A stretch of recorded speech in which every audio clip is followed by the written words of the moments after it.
receiving a 3% IRA match on annual retirement contributions. With Robinhood Gold, the perks of the high net worth are now available for any net worth. The new gold standard is here with Robinhood Gold. To receive a 3% boost on annual IRA contributions, sign up at Robinhood.com/gold. Investing involves risk. 3% match requires Robinhood Gold at $5 a month for 1 year from first match. Must keep funds in IRA for 5 years. Go to Robinhood.com/boost. Robinhood Financial LLC member SIPC. Gold membership is offered by Robinhood Gold LLC.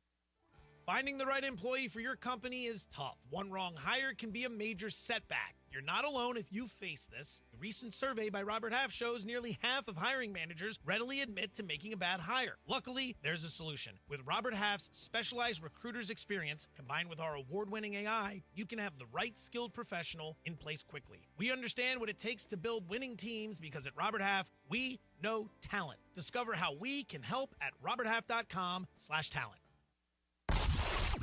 Let's go. It's time for Sedano and Cap. A little sabor. And we're going to just nosh. It is George Sedano. It is Scott Kaplan. Sedano and Cap is on for your Monday afternoon.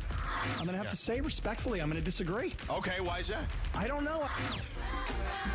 Here we go, a Michelob Ultra Reaction Monday on this inauguration day in the country, Martin Luther King Day, and yes, Sedano and Cap. Here to recap the weekend. Rams-Eagles, the entire divisional playoff weekend. The Dodgers don't stop making moves. And LeBron and JJ, they say it's just team construction.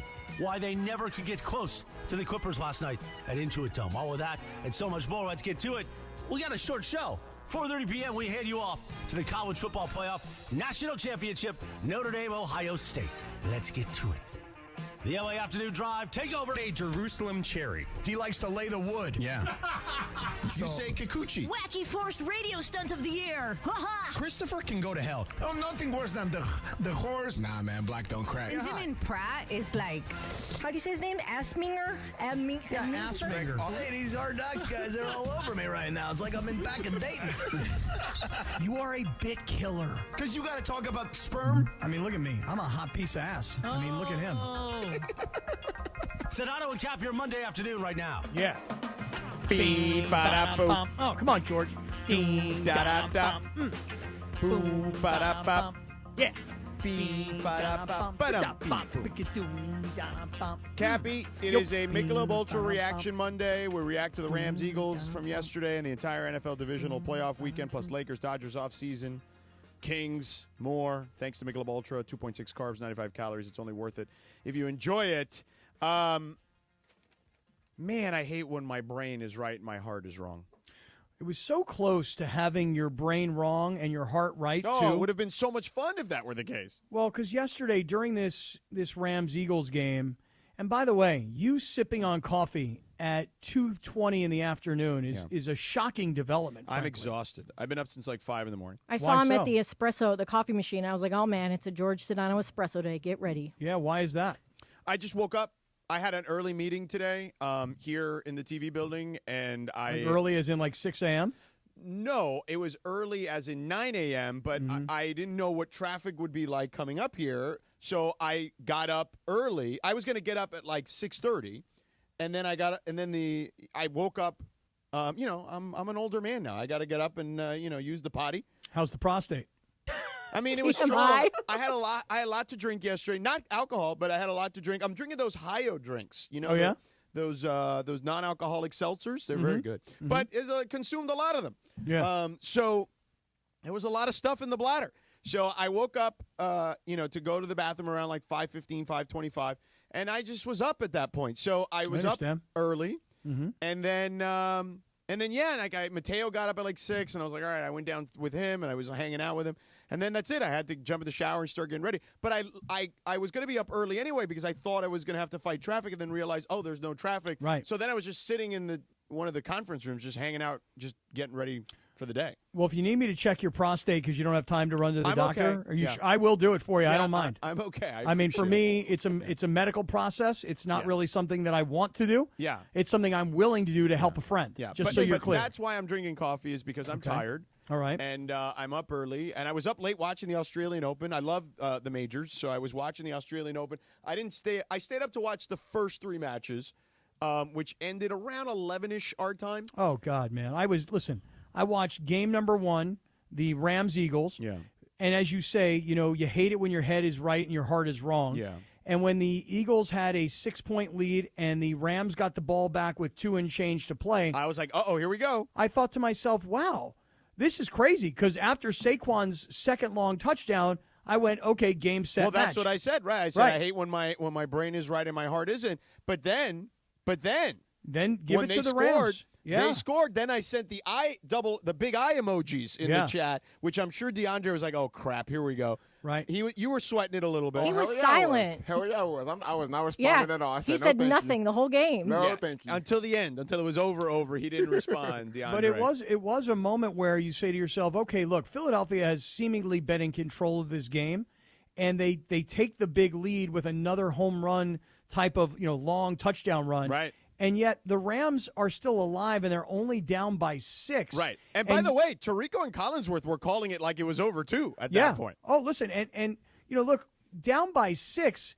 if I would have told you that Patrick Mahomes and the Chiefs are down by 6 on the road, and they've got the ball with 2 and change to go, don't we all assume that the Chiefs come back and win that game? Yes, and I think that their tone changed when, understandably so, when Puka made that big catch. Oh, my goodness. And everybody was like, lock in now because this may be real. You know? And that was a pretty crazy catch, the way he had to twist his body, turn, catch the ball. And by the way, who knew where he was? Because you couldn't see anything on the field because it was all white. And I'll say this, I will give Tirico a lot of credit, and his spotter, obviously, a lot of credit, because he was still more or less giving you fairly accurate geography as to where the ball was when nobody could see the lines. Now, eventually NBC superimposed the lines on TV, so I would imagine he was kind of looking at the monitor occasionally, but before that, it was like anybody's guess where the hell the ball was. No, but he was doing a good job of kind of estimating, and he was pretty darn close. Yeah. It just, again, it's one of these things where when Stafford gets the ball late in the game and you're only down by 6 and you're watching the game, you're going, wow, it's almost hard to believe that they're only down by 6 and Stafford has the ball. Now you have a Super Bowl winning coach, a Super Bowl winning quarterback. Yeah. You've got all this experience in terms of the skill position guys, and okay, they're about to come back and win this game. At that point, I was like, this may happen. Yes. And then that third down play where Stafford took the sack. Yeah, that was it. I mean, that ended the game because at that point, now you're in fourth and desperation mode. Yeah. And, listen, the weather played its role. Yeah. I'm not going to use the weather as an excuse because here's the thing, George. Everybody plays in the weather. Right. Well, and we talked to Sean McVay about this very point last week. Yeah. Look, trying to hold Saquon Barkley to less than 255, okay, you should be able to do that. Holding him to about 150 would be perfect, but because he broke off 2 runs that equaled 140 yards, he was up over that 200-yard mark. Yeah. But the whole key to this game was going to be very simply, and again, we talked to McVay about it last week, the Rams cannot lose the turnover battle. When you're on the road and you're playing in weather against what on paper looks to be a better team, you cannot give up the ball. Yeah. And that's ultimately what happened. Yeah. I mean, you nailed that, Cappy. Kyron Williams. Yeah. I mean, I like Kyron Williams. I think Kyron Williams is a really good player. By the way, before Saquon hit that last home run, you could say he was playing him to almost a draw, like close enough. He was. Well, remember last week I made an outlandish prediction. My prediction was Kyron Williams will have more yards rushing than Saquon Barkley. Yeah. And I kind of was monitoring it during the game. Yeah. Because my prize pick, by the way, prize picks, I think the more or less number on Kyron was like 74.5. Oh, he went over that. He busted through that. Yeah. And I with Saquon, I want to say it was like 150 something, and he busted through that as well. Yeah. And I actually played the quarterbacks to have less yards passing and the running backs to have more yards rushing.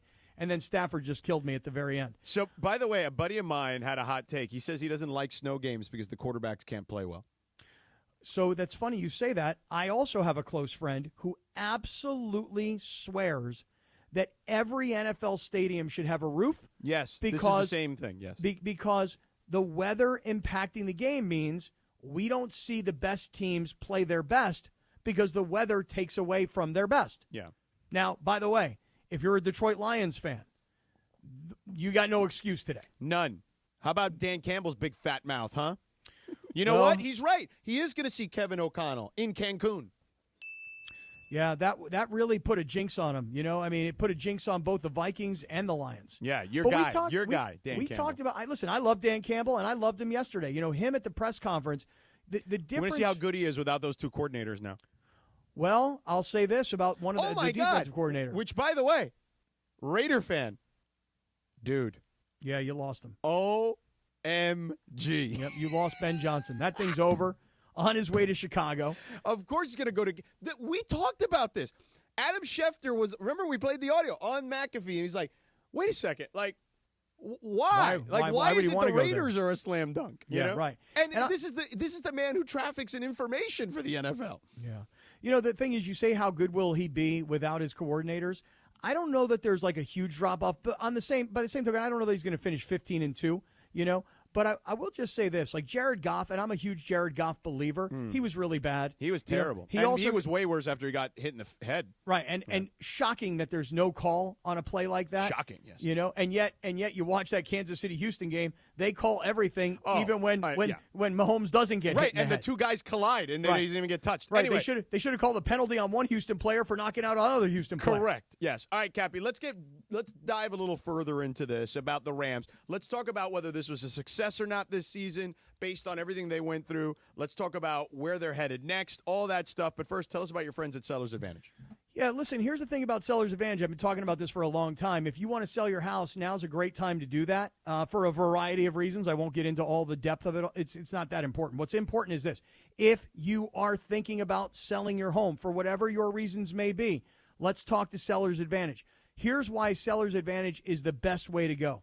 Because if you're getting ready to sell your home and you're dealing with a realtor, that realtor is going to say to you, okay, here's what we got to do. We got to paint the walls. We got to clean the carpets. We got to move out your furniture. We got to bring in staging. We got to have open houses and have people walk through your stuff. And by the way, the closing could be complicated. It could fall through. See, take all of that off the table when you're talking to Seller's Advantage, because Seller's Advantage is going to make you a competitive cash offer. They know what every other house in the neighborhood sold for. They're going to walk through the door and say, you don't have to clean, you don't have to paint, you don't have to do anything. We're going to make you a competitive cash offer. You can get your money and move out quickly. So if that's what you're looking for, if you want to make this thing fast and you want to make as much money as possible, as quickly as possible, let's get you to call for that no-obligation offer. 888-390-AS-IS, 888-390-AS-IS, 888-390-2747. You're ready to sell your home, then you're ready for sellersadvantage.com.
commemorating Martin Luther King Jr. and his legacy.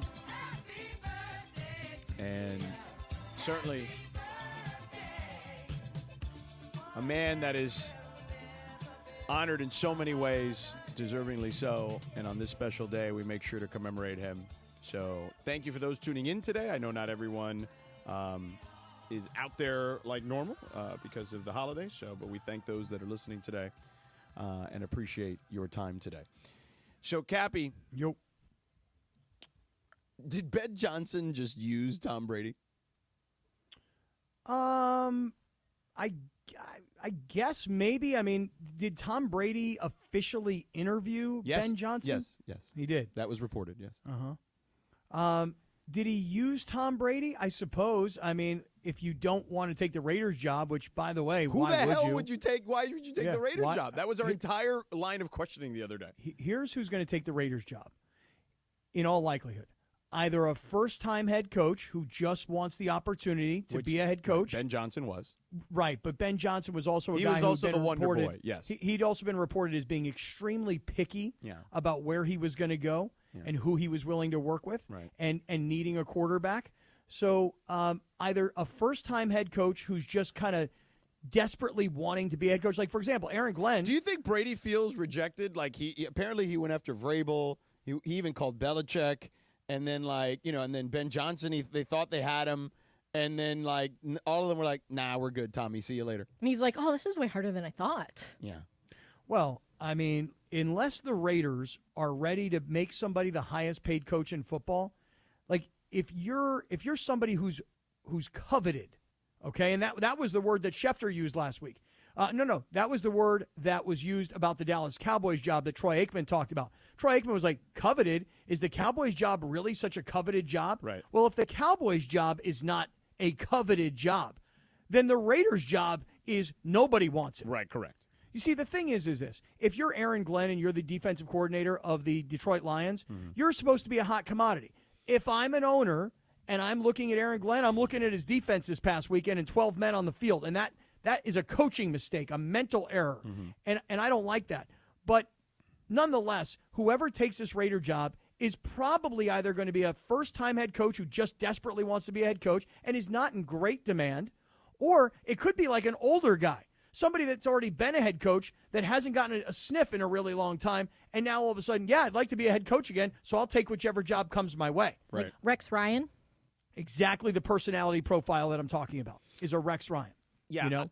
but I can't see Brady hiring Rex Ryan. I could be wrong. But. No, He might I not have agree a with choice. you. I agree with you. I don't think he's hiring a Rex Ryan, but I think that Brady could dig into his bag of old Patriot guys and go, hey, I couldn't find anybody else who wants to be a head coach. Would you like to be the head coach? Because I would take the job, but I don't think they're going to offer it to They me. should But ask you, Cap. I think I do a hell of a good job, too, by the way. They should ask Justin Kaplan. They could ask him. He'd take that job in a heartbeat. He'd be great. He really would. My son would take that job. 24 years old, youngest coach in the NFL. No experience. Yeah, It's beat okay. that, Sean McVay. The Raiders' job is so bad because we all know the story. Don't have a quarterback. Got to rebuild an entire staff of people, and that you work for an owner that fires coaches every other year. Yeah. It's just not an attractive place to go. Right. You could sell people on Vegas. You could sell the new facilities. All that works. But you're walking into a division with a team that's going to the AFC Championship for the 7th straight time. Yeah, it's terrible. And other teams in that division are getting better. Right. The worm is turning, right? Yeah, the Broncos are pretty good now. Like, it's not I mean, to your point, it may be one of the worst jobs in the sport. Right. But here's the thing about these jobs. When you're the lowest paid head football coach in the NFL, you're probably making, if you're the lowest paid guy, you're probably making $7 or $8 million a year. Right. Like, So- think about that. Is there a worse job? Maybe the Jets? The Browns is worse. The Browns, yeah. Browns pretty bad. Right. So Browns. Jets might be just because of the amount of the media pressure, Right. along with all the. It's worse because of the media pressure, but there's actually, there's some talent there. Yeah, that's true. Well, who's their quarterback, though? Tennessee is pretty bad. That's just in the AFC. So 2 for sure in the AFC, and then in the NFC. At least at Tennessee, you have Justin Timberlake. I mean, is the Giants a worse job? I mean, you trust ownership there more, right? Really? I mean, let me just say this. I would never trust Giants ownership now, ever, based on the fact that Saquon Barkley left their organization. First, they tried to lowball him. Then they essentially let him walk out the door. I agree with that, but they have this is the same group of people that still won championships. So at least it's a better job than the Raiders, or no? Oh, yeah, for sure. That's what I'm asking. Yeah, the Raiders, again, go back to the Raiders. Not only do you have no talent, not only is there no history of winning, at least in the foreseeable past. I mean, they haven't been to the AFC title game in 23 years. Yeah, I mean, the Super Bowl against Tampa Bay was 2002-ish. Yeah. So the last time in the AFC, the only two teams, technically, or three teams technically, that have a larger drought in AFC title game appearances than the Raiders, who was 2002, are the Browns, 1989, the Dolphins, 1992, and the Texans, because they've never been there. Yeah. That's it. Yeah. That's the list. Yeah, but let me tell you, the Raiders' job is such an unfortunately bad job for the Raiders. You know, you fire your coach thinking that you've got Tom Brady now and that Tom Brady's got all the relationships around the league and that a guy like Ben Johnson What would about want New to Orleans? As far as a bad job? Is it worse than the Raiders? It's probably not worse. At least they have Derek Carr. Your boy Derek Carr's there. Yeah. No, Derek Carr is terrible, and whoever the next head coach should be should walk through the door and go, hey, I don't want Derek He's Carr. the mother bleeper, remember? I don't know what mother bleeper he is. Remember he ain't no good. the story that came out that Brady wanted to go right. to the Yes, Raiders? yes. Yep. And Yep. that he told, was it Jeff Darlington or someone, that he was like, they chose Dana that White. mother bleeper over me? Dana White from UFC is who he told. Oh, it was Remember? Dana White. Right, yeah. Yeah, but the original story was Jeff Darlington. He didn't use the word mother bleeper, but then, right, Dana White uncovered it with Gronk, right, that there was the mother bleeper. I would think, just taking a guess here, since we're talking about this stuff, I would think a guy like Mike McCarthy is probably the number one choice for the Saints right now, especially since Chicago went and got Ben Johnson. What do you think you'd do with Mike McCarthy there, Derek? Well, hey, man, I'll tell you something right now. You give me that Coach McCarthy, man, let me tell you something, man. I play some ball like Kenny Stabler. You know what I'm saying? By the way, Lindsay, you missed Cappy doing his John Gruden for Sean McVay, and McVay liked it. Oh, no, I need to go back and He listen liked to it. that. He did? Yeah, He did. He thought it He was said, pretty that's good." pretty good. He did. He should have done the Derek Carr for him. Well, I should have. I should have thought Well, about I don't think that. he knows Derek Carr, though, right? No, I don't Gruden think he so. worked for. So Yeah, that, good point. yeah. I mean, Gruden raised him. Yeah. I mean, he changed his diapers. Yeah, What about Gruden? Could the Raiders bring him back? No. Oh, come on. Not after. There's a lawsuit pending. Sure, but do you notice that now there's all these people, you know, he just got a job at Barstool, and he's like a huge success, viral hit all over the place. Although Brian Flores also had a lawsuit against the league. That's true. And he, but I would say, but Brian Flores also didn't mother bleep Roger Goodell the way that John Gruden did. That we know of. No, but he did. But this is in writing. Like, people saw it. Yeah. I'm just saying, everyone's saying, oh, you know, Gruden's such a big Barstool smash hit that it's just elevating his potential for getting a new coaching job. You know, maybe I'm wrong. Maybe a guy like Mike McCarthy, and the reason I said New Orleans is because McCarthy's really started his career as an offensive coordinator. Like, that was like his first big job was the Saints. So you know how organizations love to have a guy that they go, oh, well, he's part of our history. You know, he was part of what we were doing. I'll tell you this, Pete Carroll's still out there. If I were the Raiders and I wanted stability, and I know Pete's in his, early 70s, but when you just think about this, Andy Reid, Jim Harbaugh, Sean Payton, who fits in with that group? Pete Carroll does. Pete Carroll fits in real nice with that group. Oh, I love Pete Carroll. Yeah, That's who they should hire, honestly. But if Pete Carroll, like, what does he want to do with that? Like, if he's going to take another coaching job, don't you think he'd want, like, a good one? But he may not have a choice. Well, let me ask you a question, Lindsay. He's teaching classes at USC, though. Well, hypothetical. Let's say Pete Carroll took the Chicago job. I mean, they're a mess. They just happen to have a young quarterback. By the way, Caleb Williams was a really good quarterback in college, at least 2 years ago when he won the Heisman. And Jaden Daniels might have been a disaster had he gone to Chicago. We don't know. Yeah. But if I'm Pete Carroll, I don't see that much difference other than one player. Yeah. And now, look, you could sell me on the roster is better in Chicago. I say they're both bad. Yeah. All right, let's get to the Rams a little bit. And we didn't get a chance to get to any of the stuff we had teased, which is kind of like, was the season a success? What's next? Like, what do they do? What changes, if anything? But first, real quick, make plans to join Mason and Ireland Wednesday, January 22nd, live from the Ralphs in Redondo Beach on Hawthorne, as we team up with BBGO to support the Los Angeles Regional Food Bank's relief efforts for victims of the Southern California wildfires. More details to come Wednesday, January 22nd, noon to 3 with Mason and Ireland at the Ralphs in Redondo Beach right there on Hawthorne. All right, We'll be back in a second. After a long 5-game, 10-day road trip, the Kings finally return home to Crypto.com Arena, where they've been the best home team in the NHL this season. Kopitar wins the draw back for Spence. He skates toward the middle, gives it to Fiala to the left, and back for Spence, top of the right circle. Back for Fiala, in deep for Kopitar, centering pass, score! Kepe, back post, slid it 5-hole through to Cord. Another power play goal for the Kings. Not sure they could have drawn that up any better. It's a big one in downtown LA as Anze Kopitar and the Kings host Sidney Crosby and the Pittsburgh Penguins. Kings, Pens, tonight at 7:30 on 710 ESPN and the all-new ESPN LA app.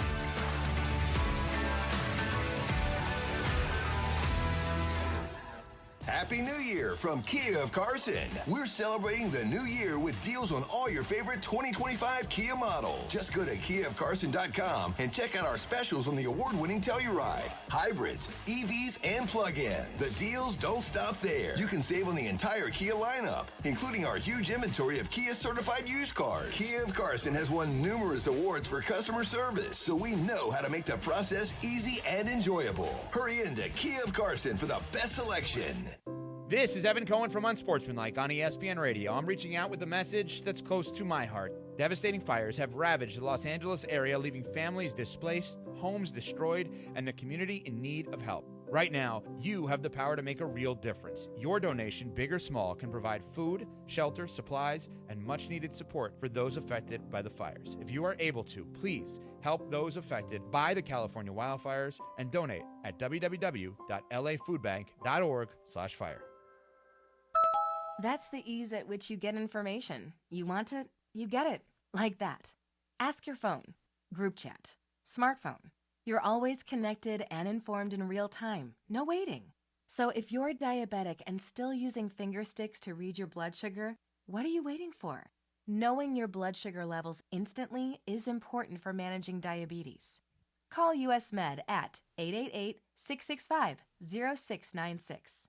To learn more about continuous glucose monitors, a real-time instant method to track your blood glucose, US Med is an approved provider for Medicare and over 1,000 private insurers. And the best part? Call 888-665-0696 and we'll give you a free insurance benefits check today. So call 888-665-0696 today. That's 888-665-0696. And manage your diabetes as easy as... And it is Sedano and Kap, your Monday afternoon. Today is National Cheese Lovers Day. National Cheese Lovers Day, Jack. And on this day in 1971, Marvin Gaye's single, What's Going On, was released. Sedano and Kap continues your Monday afternoon right now. So, Cappy, obviously this song is incredibly important on a number of levels. One of the greatest songs ever. But when I think of this song, what I think of immediately, just despite how great it is and how great Marvin Gaye was I think of Cuba Gooding Jr. in, what's the movie? Jerry Maguire. Yes, Jerry Maguire. When Jerry gets married. Mm-hmm. Rod Tidwell sings this at the wedding. Oh, my God. Good memory by you. I don't remember that. Yeah. And he's like, ladies and gentlemen, Mr. and Mrs. Maguire. Yeah. I saw that movie recently. It was really? on. Yeah, it was on TV recently. I was just like flipping around and happened to be on. I was like, I have not seen this movie in a decade, and I'm going to watch it. And it was great. Cuba Gooding Jr. has been canceled. Has it?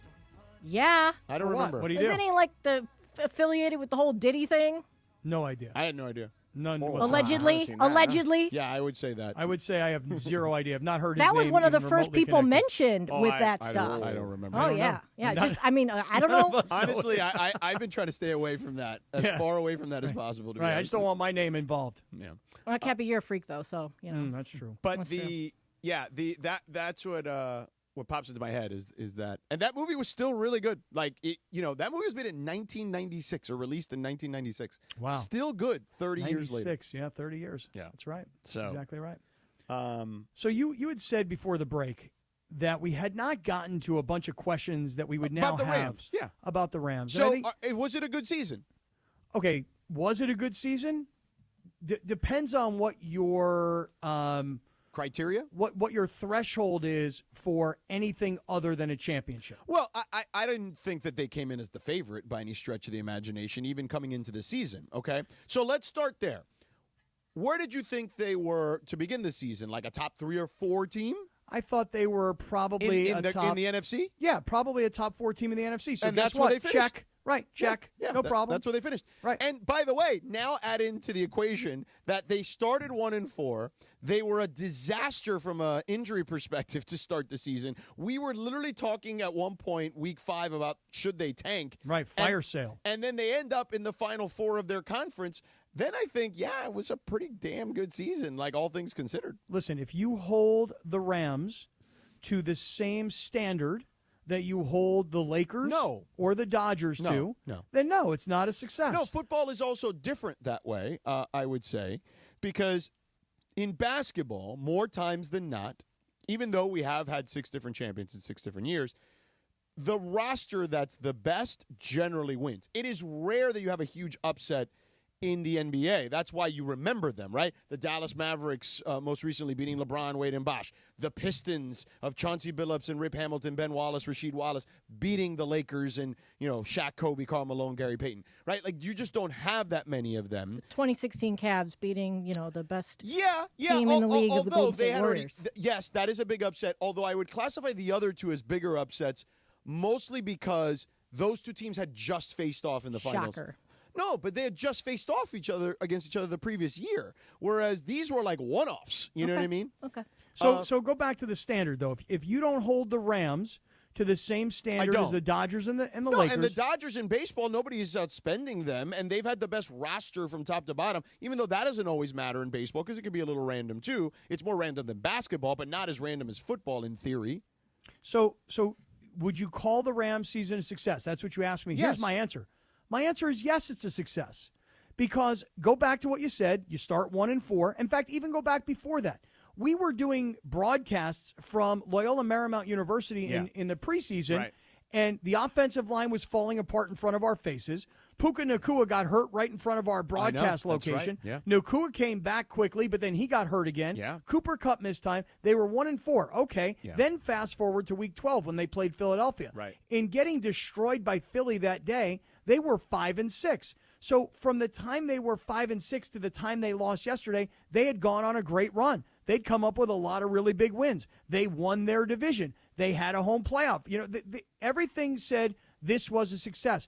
And when you start to think about it, you say, well, okay, but they're not better than Philly. They're not. You probably don't think they're better than Detroit. Detroit beat them in week 1. Right. You don't think that. I'm not saying that they're not better than Washington, but Washington's results speak for themselves. So if you're a top 4 team, how good do you think you can be from here with what you have? Like, what else do you need? Like, for me, this defense is made up of first and second year players, right, particularly along the defensive line and in the secondary. The whole defense is a little more than half, like their salaries combined, the entire starting defense is a little more than half of what Matthew Stafford makes. I mean, that's just unbelievable, right? I mean, and by the way, that may be the case in other places. I don't know. No. Like if a star quarterback. This is the biggest discrepancy. Okay, and what's interesting about that is that it's not like Stafford is the highest paid quarterback in the league. Not even close. He's right. like closer to 10th. Right, because if Dak Prescott is at $70 million and you've got a Justin Herbert say at $60 million. Yeah. And even if Mahomes is in the $45 million range because he hasn't redone his deal yet, like you're talking about a guy who's in the $35 million range. Yeah. For By Stafford. the way, I mean, do we have Chiefs fatigue yet? Yes. Yeah, I think we're there, right? Yes. Yeah. It's bad when my mom's like, I don't want to see Kansas City in the Super Bowl again. Yeah. 7 straight AFC championship games. Yeah. And honestly, like, is my everybody son now. My son loves, he's 6. He doesn't know any different. He wants Patrick Mahomes to win every time. And I don't know about everybody else. I'm a Bills fan this week. Me too. Like, I'm a Bills fan for the rest of the way. Yeah, I am a Buffalo Bills fan this week. Yeah. And I would have been a Baltimore Ravens fan this week. I'm ready for some new blood. Yeah. I'm ready for somebody to shock the world and pull the upset. Yeah. But just go back to the Rams. Yeah. Let me ask you this question. Ask me. If I said to you right now, do you want Matthew Stafford back next year? What's Yes. your answer? Yes. Okay. Do you think Matthew Stafford can play at the level he played this year for the next 2 years? 2 years? I feel comfortable with 1 more year for sure. Okay, but what indication did you have this year that said he could do it again next year, but not 2 years from now? I'm just curious. He played almost every game, didn't he? He did. He played every game. Yeah, He did. He played every game. Right. Well, except the last one because, they rested them. Right. All I'm saying is this, is that the Rams are in a great spot because they still have a Super Bowl quarterback. Yeah. They still have 2 excellent, and really, I say 2, but they go about 4 deep in wide receivers. Mm-hmm. Not that everybody's a legit star, okay? They have a defense that is emerging because they're so young.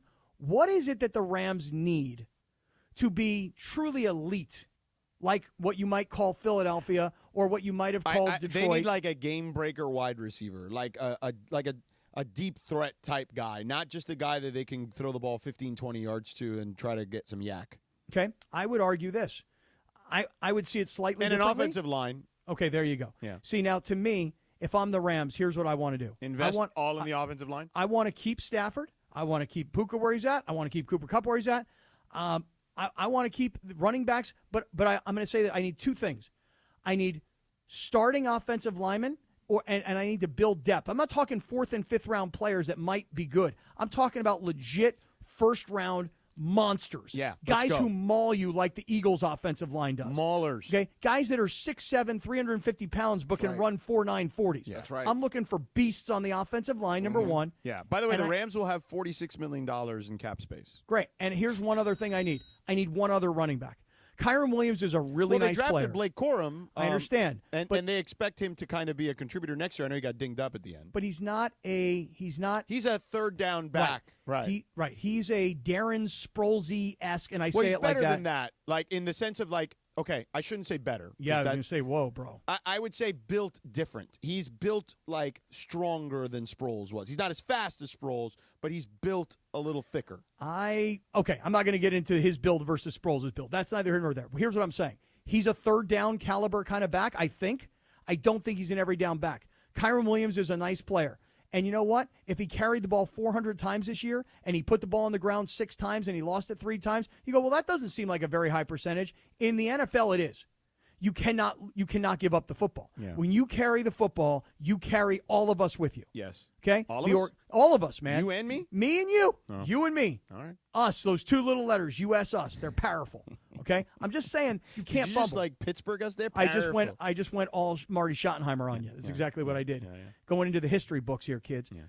So for me, if I'm the Rams, I love where my defense is, Yes. and it's only going to get better Yes. as guys get more mature. Right.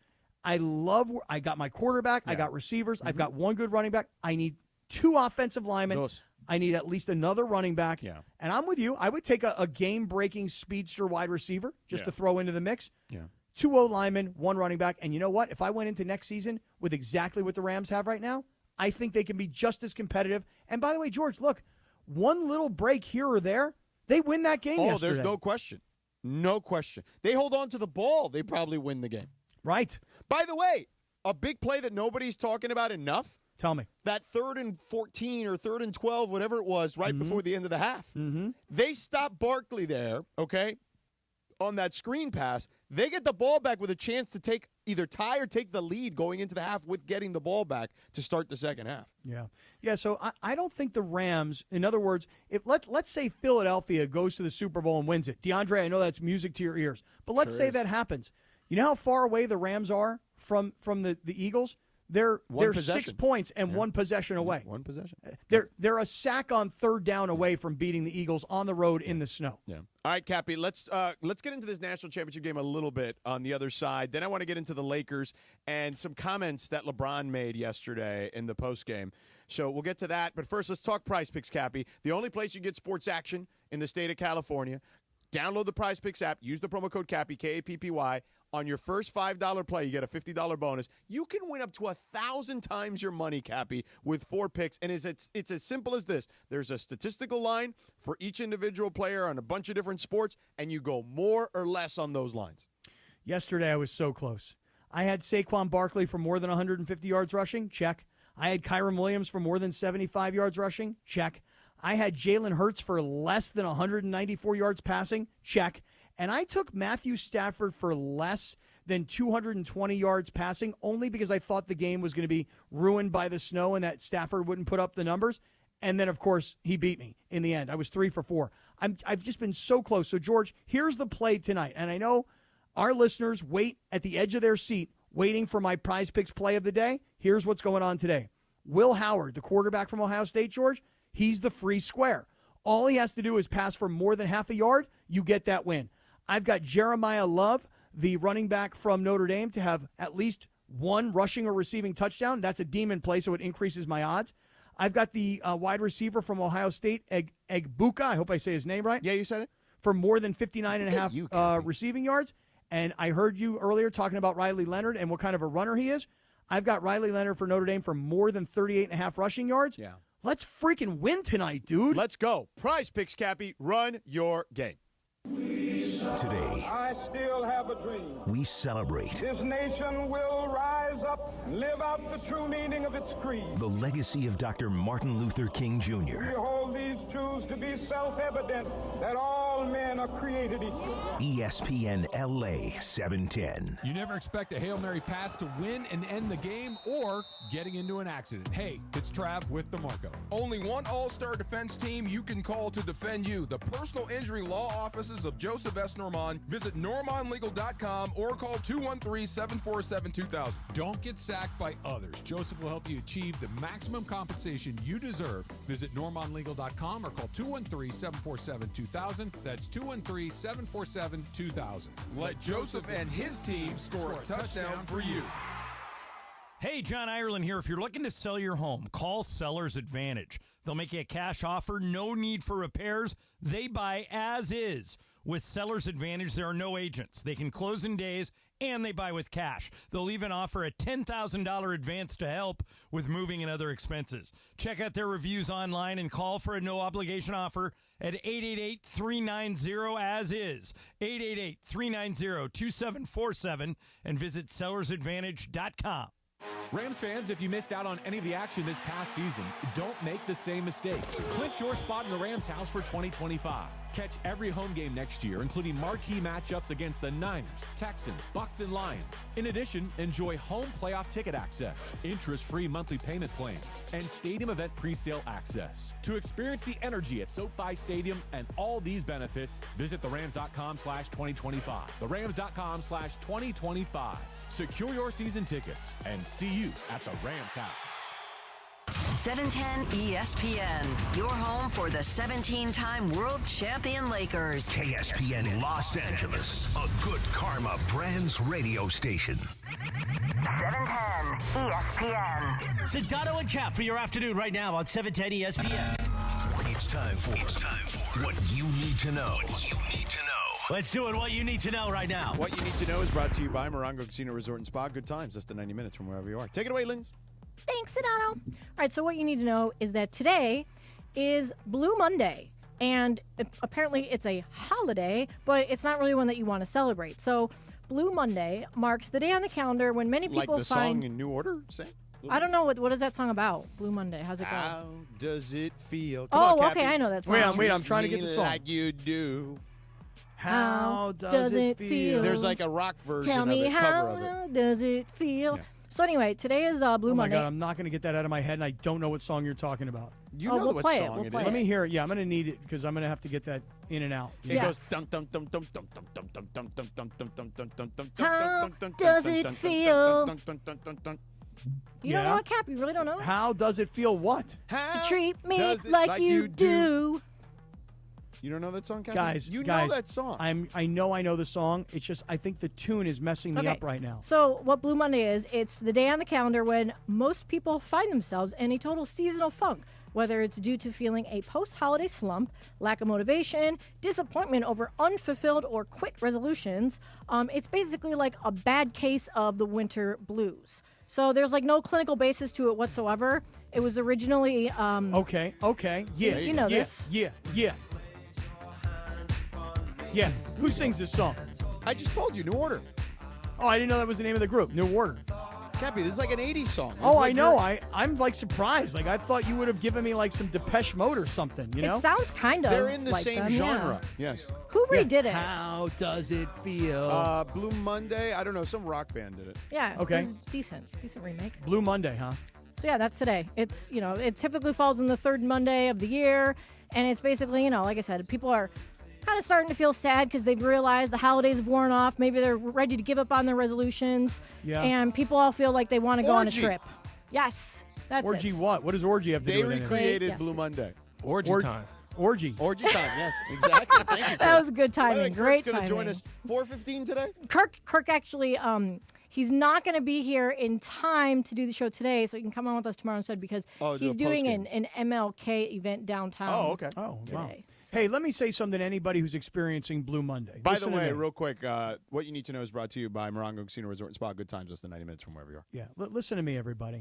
All right, I don't want to hear about Blue Monday from any of you people. All right, listen, I get it. Okay, you get to the end of the year, you're trying to catch your breath, you're trying to reset your whole life for the new year, and then your new year comes, and then by the way, when you think that you're going to explode into the new year, hey, life happens. Okay, life really happens. Did we expect to go onto the air on Monday, January 6th, only to have the fires start ravaging LA on Tuesday, January 7th, or Wednesday, January 8th, whatever it was, and be off the air for that period of time and be dealing with thousands of people that need stuff and lost their homes? I don't want to hear about Blue Monday. I want to hear about you get up, you get ready to kick ass. Life is hard. It's going to be hard every single day. So every day you wake up, you know life is going to be hard, and you get out there and you fight that fight. You got me? All right, here's the rock version by Thank you. Orgy. I remember this on like TRL. Here we go. Oh, no, this isn't the... I don't know. The other version's better. I like the other version better, too, but this Yeah. was definitely the remake version of it. I like this one. Here, Does he's it going to start screaming in a second. Oh yeah, he does scream. It's great.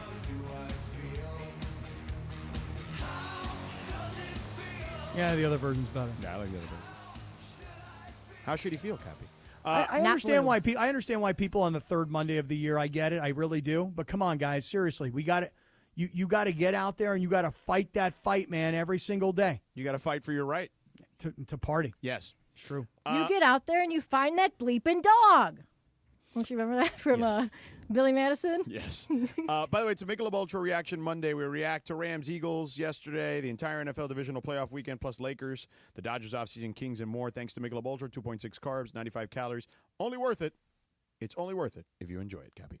All right, so you know what? Let's mention the Lakers here. We'll get to the national championship game in a second. So do we have the audio of this? Sure do. Of LeBron?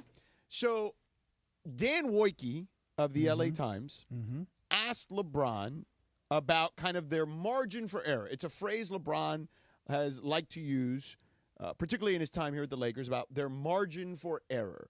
And Wojcicki asked him again about that, like he has in previous years. And here's what LeBron said yesterday.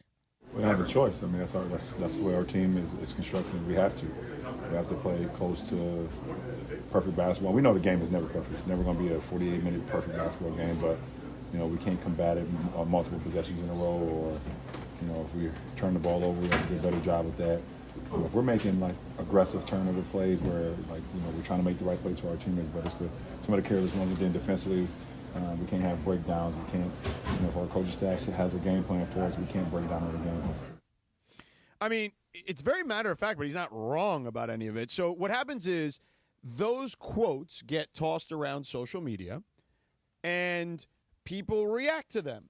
And it's Lindsay, you kind of said it to me today, right? It's kind of like his yearly plea to like the roster being upgraded. Yeah, it was like passive aggressive. Hey, what are we gonna do here? But if you listen to the audio, it's not really passive aggressive at all. It's just, hey, he's resided to the fact that this is what it is. Cappy, you may remember we had Brian Windhorst in here maybe a month and change ago, before the holidays, right? And he said, hey, look, LeBron knows what he signed up for. That's right. He wanted his money. He wanted to be in L.A. He wanted his son on the team. It doesn't mean that he doesn't still want to win a championship, but he knows what he signed up for, and that's what that sounds like. Exactly right. LeBron knows this. This was not a championship caliber roster coming into the season. This is a team that has a first-time ever head coach. This is a team that just is not better across the board than it was a year ago. And so as Wendy pointed out, and it has more weight when Wendy says it than when I say it, even though we both say the same thing, which is this. LeBron has accomplished everything he needs to accomplish in his career, whether it's championships, points, longevity, Hall of Fame credentials, etc. LeBron's got them all. And if he doesn't win another championship in the rest of his career, he is cemented as one of the all-time true greats in American sports history, not just NBA sports history. Okay? But it goes back to what I said to you a long time ago. Yeah.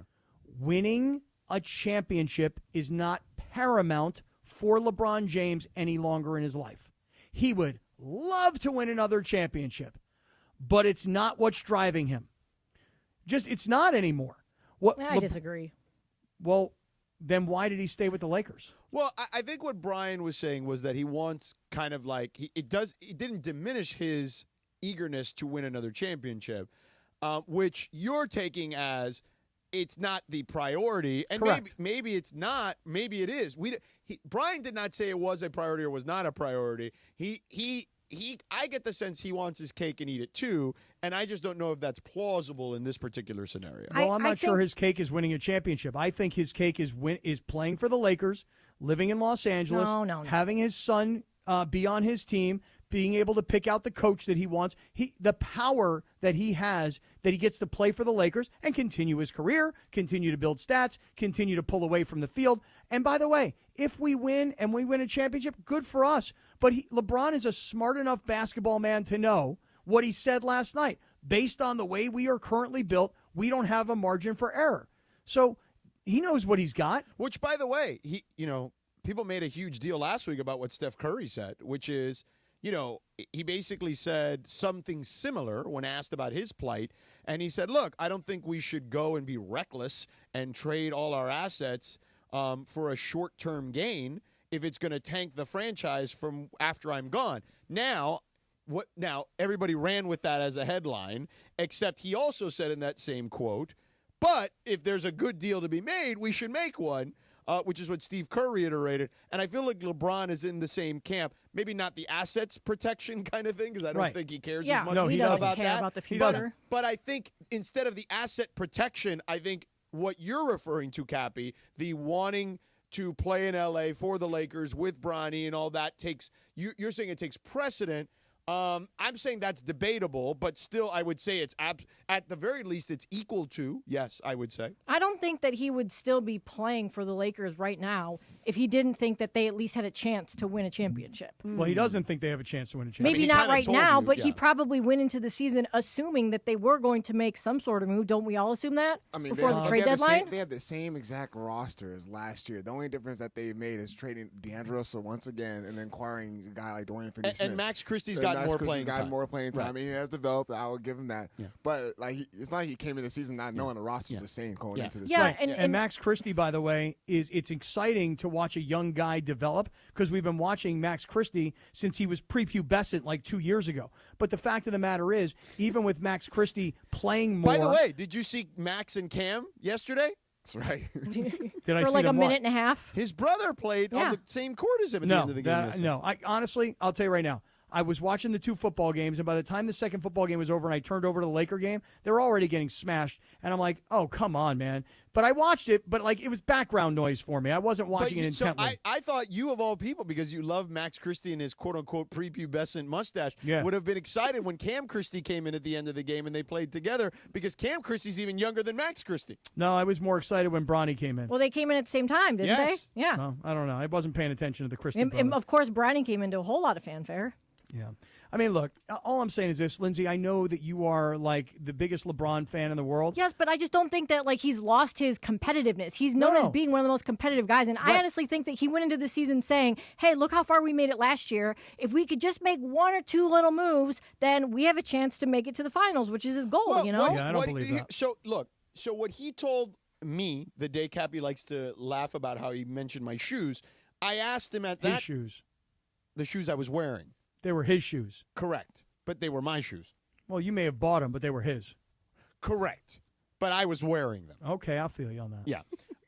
So. Nice shoes, too. Oh, thank you. Appreciate it. Appreciate it, yes.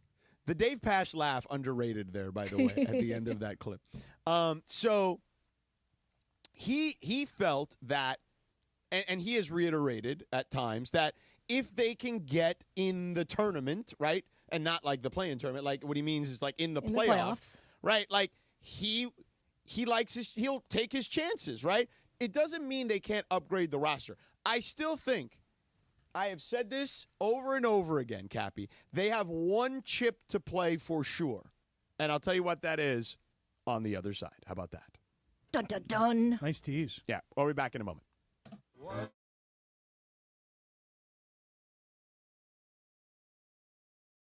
With the devastating fires that have struck Southern California, there are options for you if you're dealing with food insecurity. It is the LA Regional Food Bank. You can go to lafoodbank.org/fire. We are also looking for collections from you. All kinds of stuff needed for people that are dealing with the fire right now. Please join us in helping our friends and neighbors who are dealing with this tragedy.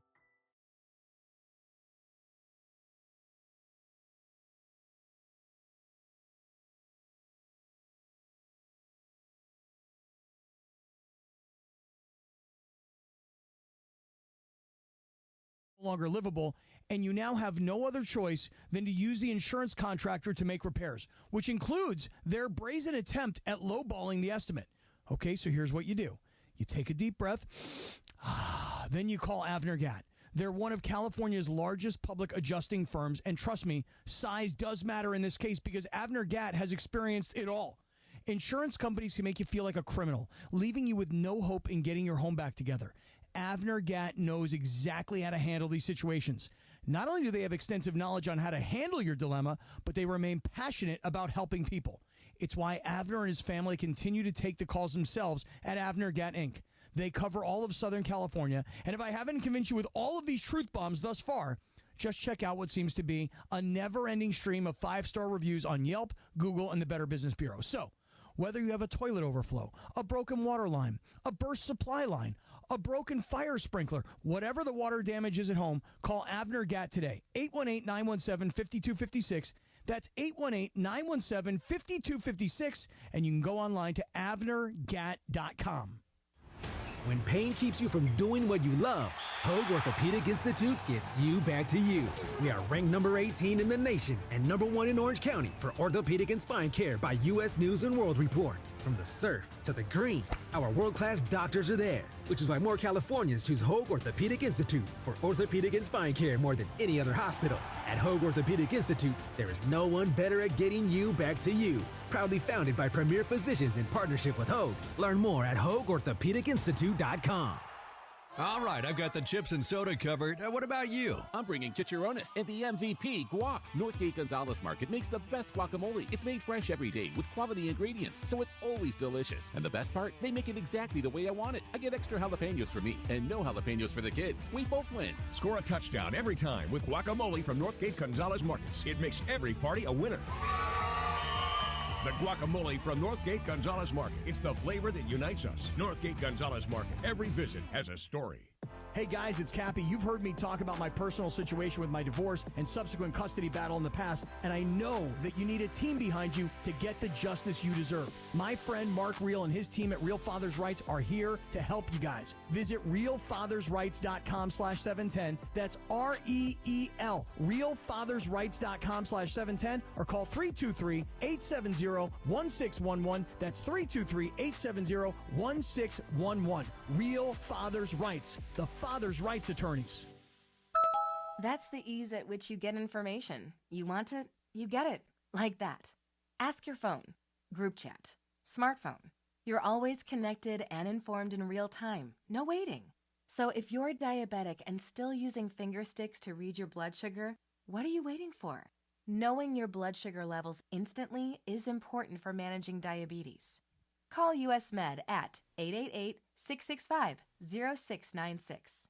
To learn more about continuous glucose monitors, a real-time instant method to track your blood glucose, US Med is an approved provider for Medicare and over 1,000 private insurers. And the best part? Call 888-665-0696 and we'll give you a free insurance benefits check today. So call 888-665-0696 today. That's 888-665-0696. And manage your diabetes as easy as... Every 40 seconds, a child is reported missing. That's 2,000 children every single day. It's a heart-wrenching reality that we can no longer ignore.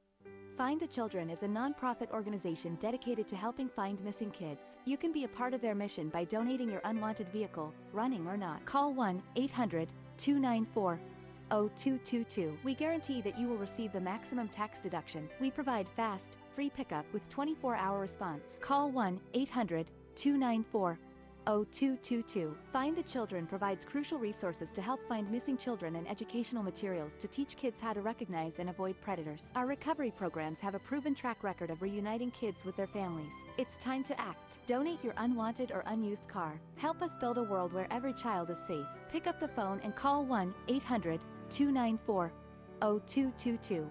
Together, we can bring these kids home safely. This advertisement was paid for in partnership with Cars R Us and Find the Children. And it is Sedano and Kap your Monday afternoon. Happy MLK Day. Happy Inauguration Day. Happy birthday yesterday, January 19th. Shawn Wayans turned 54, and the living legend turned 79 years old. Jolene, Jolene, Jolene. Happy birthday, Miss Dolly Parton. Sedano and Kap continues your Monday afternoon right now. Yeah, Cappy, be respectful. Yeah, you don't like her. I love Dolly Parton. Tell her happy birthday. I love Dolly Parton. Say happy birthday to girl. Dolly. Happy birthday, Dolly. It's just all I said was that at the halftime of that Dallas Cowboy game about a year ago, her wearing the Dallas Cowboy cheerleader uniform, it looked like a 78-year-old woman wearing a Dallas Cowboy uniform. You know what I mean? Give her some props. She's Dolly. She can do whatever the hell she wants. Dolly. Well, let me just say this. As Pitbull says. I want to go back to LeBron here for a second, George. Sure, Cappy, that's for sure, because it is an Michelob Ultra Reaction Monday. And by the way, don't forget to join Mason in Ireland Wednesday, January 22nd, live from the Ralphs in Redondo Beach, as they team up with BBGO to support the Los Angeles Regional Food Bank relief efforts for victims of the Southern California wildfires. Wednesday, January 22nd, noon to 3, Mason, Ireland at the Ralphs in Redondo Beach, right there on Hawthorne Avenue. Hey, by the way, just to follow up on what Chris said during the rejoin, think about what today is, right? Yeah. Like, we're coming out of this NFL divisional weekend, which, the big upset of the weekend, obviously, Washington over Detroit. Correct. Which was incredible. The Rams and how close they were to the Eagles. Yeah. This back-and-forth battle last night between Baltimore and Buffalo. So that was the weekend. Cam Christie and Max Christie on the same floor. Probably the primary story of the weekend, if I had to guess. Then you have today, you have MLK Day. Yeah. You have the presidential inauguration today. Mm-hmm. And honestly, like, what the real big story of the whole day is, TikTok is back, baby. Okay? So, we got that, too. You were so afraid. I was so upset on Friday. Like, I'm Did you just mention starting the national championships today? I did. Oh, okay. I did. Didn't I? Yeah, welcome to the show, George. I could have sworn I didn't hear that part of it, but that's fine. Well, you weren't listening to me. Well, now you know how it feels. Well, I want to go back to LeBron for a second. Sure. Let me try and make my point clear here. Okay, because I still got the one thing they've got left in the chamber, but go ahead. All right, but let me just say this about LeBron. Mm-hmm. When I say that LeBron James is not, like, consumed with winning a championship, here's what I mean. What do you mean? When you're a young guy and you pull into the NBA or the NFL or whatever, your whole life is about, all I want is to win the Super Bowl. All I want is to win the NBA championship. That's what you want in life. Yeah. And then when you have one, then you're like, now I want another one. Right. But it gets to a certain point in your career where LeBron is. You're 40 years old. He's got 4 of them. And he's already got 4. Yeah. And now priorities shift a little bit. I still love playing the game. Yeah. I'd still very much like to win a championship. I happen to love wearing the Laker uniform. I love where I live. I love where I play. Yeah. And guess what? They let me pick my coach. That's a nice thing to have. And more than anything, they let me have my son play on our team. When my son was not really qualified, I'm putting that in quotes, to be drafted by our team. Yeah. That's how much they love me. So what I'm saying is this, is that while it would be lovely from LeBron's perspective if he could go out and win another championship, it is not the driving force in his everyday life any longer. Right. That's all I'm saying. Okay. It's fine. I think we're arguing semantics, but it's fine. Like, it's fine that you think that. You think LeBron James wakes up every day and goes, what's my number one priority today? Win a championship. I think when he steps on the floor in between the white lines, I think that he's as competitive as anyone, and he wants to win every game. I think so too. So then there's your answer. No, but that's not. Hey, I'm doing everything humanly possible But if he thinks at he can every win, minute of if his he life. thinks he has a chance to win every game, then he still thinks he can win a championship. Well, then he's just delusional. Okay, but he looks at the rest of the roster and realizes I no longer can do this alone.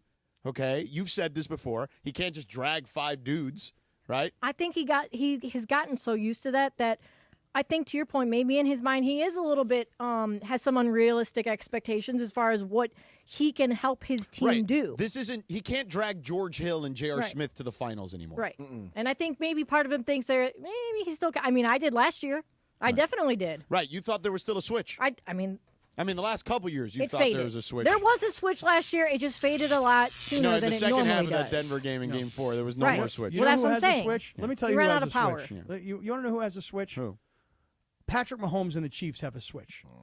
LeBron and the Lakers don't have a switch. Right. No, Patrick Mahomes does have a switch. Tired of that. He also has the referees helping him. That's that why too. you're tired I'm of him. tired of That watching is why you're that tired team. of him. He does have that too. They are certainly getting the benefit. By the way, this is what the Patriots got. They got this kind of treatment too for you. They made up a rule for Brady. Like, you can't hit the quarterback low. What do you mean you can't hit him low? You can't hit him high either. Where the hell are you supposed to hit him? You know what I mean? Like that became the thing. Like they changed rules. Well, they're changing rules for Mahomes too. Right, that's what I'm saying. In Mahomes' case, if you breathe on him, it's a penalty. You can, right. you can go. We literally saw 2 Texans collide into each other. Right. And it was a flag on right, them. Right. You can go helmet to helmet with your teammate. Yeah. But we're calling it against you anyway. Right. There was another one too. He was running towards the sideline and Yeah. he stopped right before he stepped out of bounds, and then they pushed him. Right. And he tried to flop. Well, I remember when Brady got hurt and Matt Castle was the quarterback that one year with the Patriots. That rule started because a guy fell into Brady. And hurt his knee and hurt Brady's knee. And then they created that rule that you can't tackle low either. And it was just like, okay, but that's like I've never seen that injury ever again. Oh, no. It happened earlier. It happened earlier in NFL history. The only difference was it wasn't Tom Brady. It was Trent Green. Remember, Trent Green had Rodney Harrison buckle his knee, and that's how we found out about Kurt Warner. Right, If it but wasn't why didn't we do that with Trent Green is my point if it was so dangerous? Because he wasn't Tom Brady. Correct. And that's what's happening with Patrick Mahomes. Now you know what Trent Green's up to? He's chilling with your boy and our boy Harlan. That's what he's right. doing. That's what he's exactly doing. right. Yeah. All right, so go back to what you were saying, though, Well, about I'm the almost Lakers. out of time here. Well, so no, but you come on, finish it off. Pay it off. I've told you forever that if the Lakers want to make a move, their only bullet in the chamber is trading Austin Reeves. They have to sell on that at some point, and because it's still a value. It's a value contract even at $12.5 or $13 million. Now, defensively, he's not a liability, okay? Like D'Angelo was a liability, in my opinion. But he's not a good defender necessarily. But offensively, he does enough.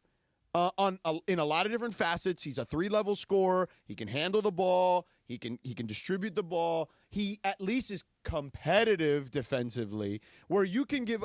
That's what you got to give up. You got to give up Austin Reeves, and I don't think they will because JJ loves him, the team loves him, LeBron loves him. But that's your only shot of getting someone that is better than Austin Reeves is giving up Austin Reeves and at least one of those picks. Let me ask you a question real quick. You ready? Since we were talking about Jimmy Butler over the last few days, and listen, the Lakers beat the Heat last week minus Jimmy Butler. It wasn't an overly impressive win. It was a good win, but it wasn't like super impressive given that they didn't have Butler.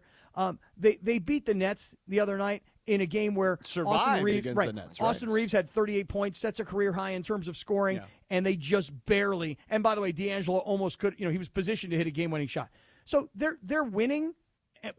But they're not really that impressive. And then you lose to the Clippers the way they did last night, where it wasn't competitive. And now all of a sudden we start throwing our hands up in the air again. Let me ask you this when we talk about Jimmy Butler. If I told you could have Jimmy Butler for Austin Reeves, just straight up, okay, don't talk to me about the money and just forget about all that for a second.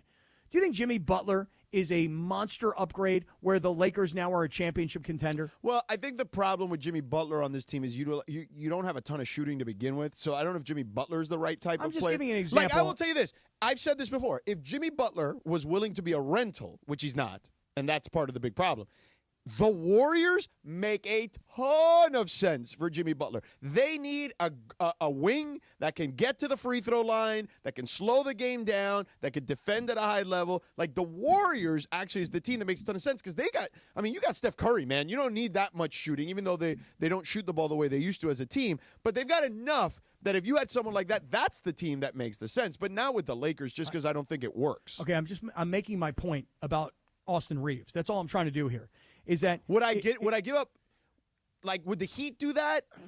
I don't know. Okay. Let me take back Jimmy Butler. Listen, what I'm saying is this: is Austin Reeves? You say he's the only thing they've got left to trade, right? Yeah. Well, plus the picks, but you need to give something of value. If you want a great player back. Okay, but is one if you moved Austin Reeves off this team, yeah, and you brought in a great player, yeah, does that great player take the Lakers from where they are, which is right now they're a better than 500 ball club? Yeah. Does it put them into championship contention with the rest of the roster that LeBron is complaining about its construction and a first-time head coach? I'll tell you the answer we have a Radio Tinder, right? See. Okay, so let's do that at 45. I'll just tell you the answer, and then we can move on back to football. Ready? Football! There you go. But first, let me tell you, Cappy, I'm headed to my home away from home tomorrow. LAX changes are arriving daily to reduce traffic, save travelers time, and transform the traveler experience. The LAX economy parking structure now open with thousands of smart parking spaces, as well as hundreds of EV charging stations. Modernized terminals have biometric gates for faster boarding. Who doesn't want to get to their flight faster? And a new facility will have all major rental car brands under one roof, so when your friends and family come to visit, they can go there. And in the future, if you're local, you don't even need a car. The People Mover train will connect travelers to LA Metro, so you take the Metro to the Century Station. People Mover train will pick you up there, take you right to your terminal. For more information, go to their website, flylax.com. For more info, that's flylax.com. After a long 5-game, 10-day road trip, the Kings finally return home to Crypto.com Arena, where they've been the best home team in the NHL this season. Kopitar wins the draw back for Spence. He skates toward the middle, gives it to Fiala to the left, and back for Spence, top of the right circle. Back for Fiala, in deep for Kopitar, centering pass, score! Kepe, back post, slid it 5-hole through to Cord. Another power play goal for the Kings. Not sure they could have drawn that up any better. It's a big one in downtown LA as Andrzej Kopitar and the Kings host Sidney Crosby and the Pittsburgh Penguins. Kings, Pens, tonight at 7:30 on 710 ESPN and the all-new ESPN LA app.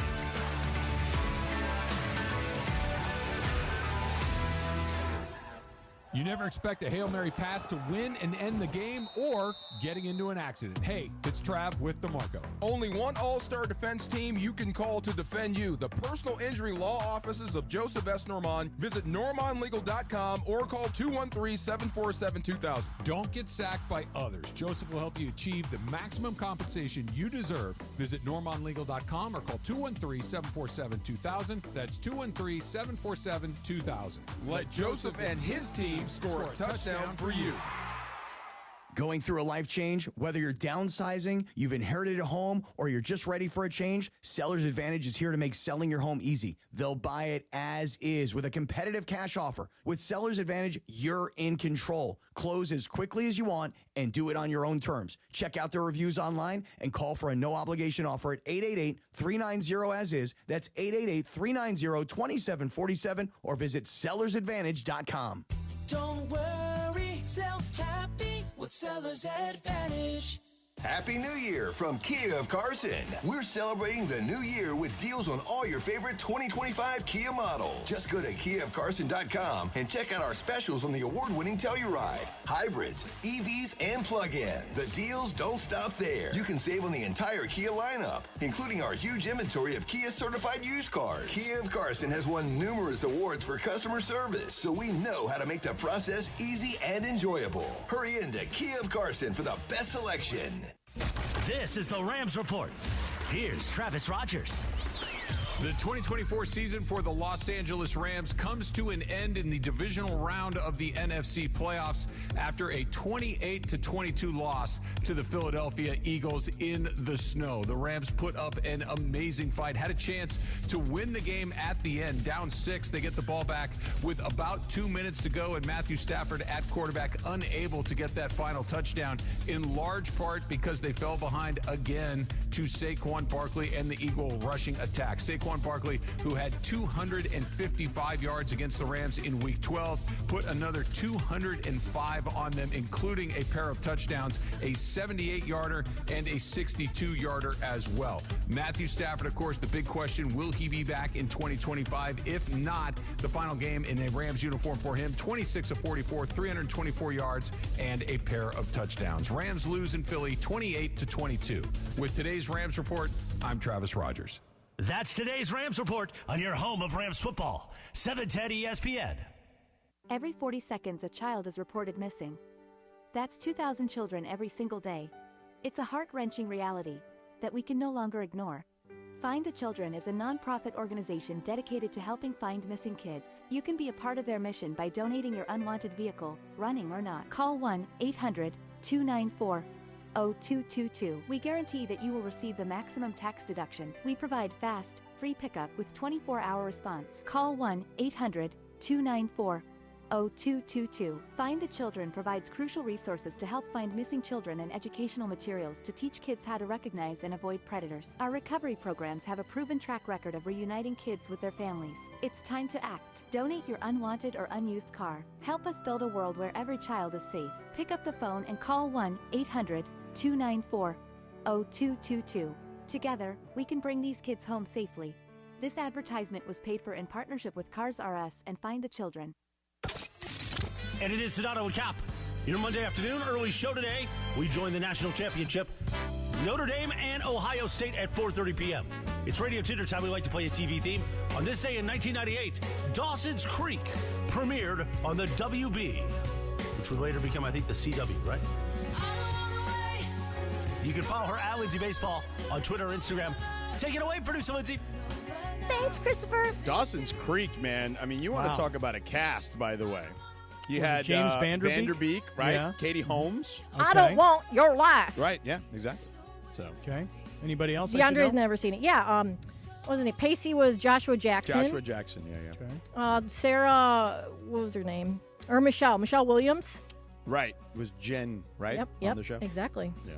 That was very much that show was like very like a more, I wouldn't call it like 90210. It didn't have that kind of relevancy, but it had like, I think it did. I would compare it more to like the OC. It was more niche than 90210, but it was still similar. It was like Teen Puke, you know? Oh yeah. What's 100%. Teen Puke mean? Like, teenage shows. Oh, is that what they call it? Teen Puke? Coming of age shows. Oh, I mean, it's no Landman. I can tell you that right Oh, that's now. a great show. I watched that in 2 days. Tabby's all in on Landman. It's a great show. Landman was amazing. I was like, the last episode, I was like, wait, where's the rest? It just kind of like leaves you hanging. And how great was Jerry By the Jones? way, if you want to watch a tearjerker, Lindsay, I'm sure you've seen it because you watch every documentary. You have to watch the Christopher Reeve documentary. Yes. Oh my God, really? So good. I cried. I cried a Well, lot. first of all, so his son Will, who works at ABC News, he briefly worked at ESPN, so I got to work with him a little bit, and he, I ran into him at the NBA Finals because he was there for Good Morning America, and we had dinner one night together he was with the group, right, the big group of us that had dinner.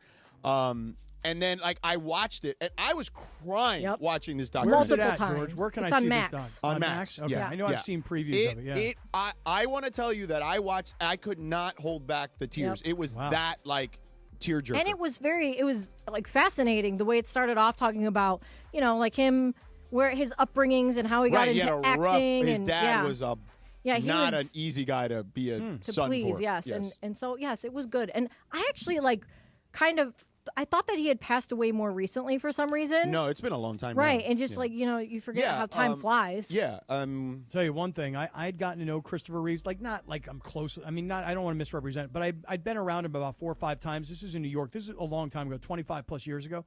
When you were around a person like him who was such a big movie star, and now he's sitting there in this chair and he's breathing through this tube and like he has no control. Like, to me, it was it was like, whoa, like this was Superman, you know? Right. And like here he is. I'll watch it. You say it was that much of a let me tell you tearjerker, something. huh? He brought light to the disabled community in a way that nobody ever did, and that's also part of his legacy, and that's also part of the documentary. But it is I'm telling you, Cappy, be ready. You are going to cry watching that. I'm not watching it tonight. If you don't cry, you don't have a soul. Yeah, seriously. Just telling you right now, we'll not be watching it tonight. Especially because you just said you watched him be Superman. Yeah. So because of that, like it is definitely a tearjerker. Thus far, it's what's kept me away from it. Oh, Yeah, heartbreaking. It's what's kept me away. What was his wife's name? What was her name? The second wife or the first wife? The second one was the one that's still. She was like the love of his life, you know. Yeah. Well, anyway, she passed away too of cancer. Oh, really? Super recently, like wasn't it like a couple years ago, 3-4 years ago? No, it was like 10, 12 years ago too. Like it was because Will was very young still. Dana something or other. Reeves. Yes, I was just. Well, Reeves was her right, but her maiden name was like it was Italian. I want to say. Hold on, I'll find it. Give me 1 second. So on a lighter note, though, Morosini. Morosini. She was like a singer. Yes. Yeah. Okay, gotcha. And his first wife. What was her name?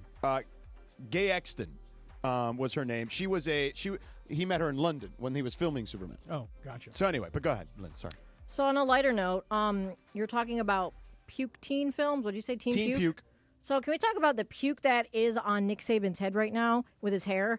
I'm not talking about anything like that. I just want to say, and I think he can dye his hair however he wants. That's fine, he can, but like he He's a needs to grown-ass blend man. it a little bit better because you can't go from one day having a little bit, like some salty gray and some, obvious hairline recession to then like 2 days later, all of a sudden your hair is almost orange and it's very clearly like painted on. I just feel like whatever makes you feel good, do it. I don't know if that makes him feel good. He looks a little love unsure of this. himself. I love this conversation right now for this reason. Because you had this dilemma once. George, everybody watching you on YouTube right now can take the pleasure that I am of watching how uncomfortable you are as Lindsay knocks an ESPN, in particular college football colleague. I'm enjoying your lack of comfort right now. And as for messing with people's hair, I'm not even engaging. So. Oh, right. As for people's hair, I take great offense to what you're saying right now. As somebody who dyes his hair every 4 weeks, Listen, I'm very offended. I dye my hair. We all do the cosmetic things. I have no problem with I don't that. dye my hair. But I feel like you can't just like wake up one day and then all of a sudden have that drastic of a change and then expect people not to be like, what the hell's going on here? I just think it needs to be blended a little bit better, quite a bit better. And let's get a little bit more realistic. We know what Nick Saban's hairline looks like. We saw it 2 weeks ago. You can't just pop up one day and be like, oh, hey, it's back, guys. Don't worry. It's here. I'm watching. I just turned back over. I'm watching. I want to see his hair. Good for him for dyeing his hair. Good for him for caring about his appearance. But I think it just needs to be a little bit more subtle. It's quite drastic. Hey, DeAndre, we get that you don't dye your hair yet. You're also 12 years old. By the way, LeBron is back to dyeing his beard, but he doesn't dye it like fully. He's just dyeing like the front of it. He's still keeping the sides gray. Isn't that interesting? Fascinating. I think it is. No? What's the first question, by the way? Okay, so the first question, this is a good one. Today is National Cheese Lovers Day, guys. Mm-hmm. So, before I ask you the question, I'm going to give you a couple of fun facts about cheese. On average, American adults eat 33 pounds of cheese every year. It's a lot of cheese. The most popular cheese recipe in the U.S. is macaroni and cheese. The most popular type of cheese is cheddar. Yeah. And this is very interesting. Blue cheeses are usually aged in a temperature-controlled environment, such as a cave or a basement or a cellar. Yeah. So, instead of having you guys swipe, I want to ask you, what is your favorite kind of cheese? So if I were going like sandwich, right, like or burger or something, give me like a Vermont cheddar, something like really like that's got a little kick to it. Is Vermont cheddar sharp?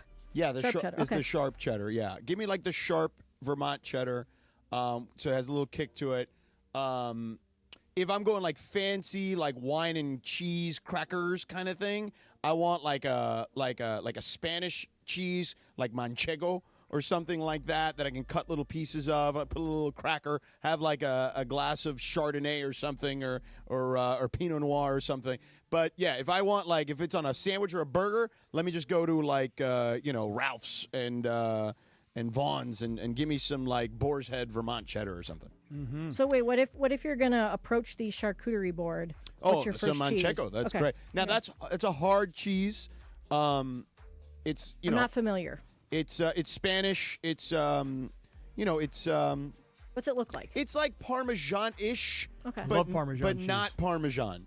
Okay. It's like creamier than that is what I would say. 'Cause Parmesan's kind of dusty. You know Yeah, what I mean? yeah, yeah. I would say. Yeah. But It's a this good is way to like describe creamier than that, and it's Spanish as opposed to Italian. Cappy, what about you? I mean, I like a pepper jack on a sandwich. Pepper jack's good because I like a little kick. Lately, I've been getting into, and I don't know why, like Havarti. Havarti's not bad. Oh, what is that? I need to Google this. Havarti is like I don't know. There's like a smoked Havarti. Yeah. Very good cheese. Very solid cheese. But I'll tell you this right now. When I was a kid, Gouda? No Gouda? I can go with Gouda. Yeah. Listen, when I was a kid, though, my mother Havarti's used a to little get, sweet, is what I would say. my mother I don't used think to I've ever buy had it. the 16-slice American cheese. Oh, I can't have that stuff. But no, but not individually sliced. This was in like Just a a block. big block? And so then what she would do is she would leave it in the refrigerator, and she wouldn't put it in like a plastic bag, and then the corners would get dark orange moldy, yeah. and then like sort of creep up on you, and then you could only use like half of the slice of cheese. So I'm scarred from that kind of stuff. I love Swiss cheese. Swiss is I like good. Swiss. I but, like you know, Swiss. it doesn't. Swiss is like good if, Like on like a turkey sandwich. yeah, it's a little, right. Something that's already mild, like turkey. Yes. Sure. I would say my favorite snack cheese though is Cracker Barrel makes like this sharp white cheddar. Oh, that's so good. It's What's just like that cheese that's on like those boards where it's like purple on the outside, but then it's like white and creamy on the inside? By the What's way, that? I don't saw eat that kind. I saw an Instagram reel the other day of a comedian, What is it? a Hispanic comedian, who was saying Goat cheese. who was talking about cheese. who mentioned Cracker Barrel, and he's like talking about like how the differences between Hispanic people and white people, and he was saying like, you guys crave our food. He's like, you guys created Taco Tuesday. It's not like we created Taco Tuesday.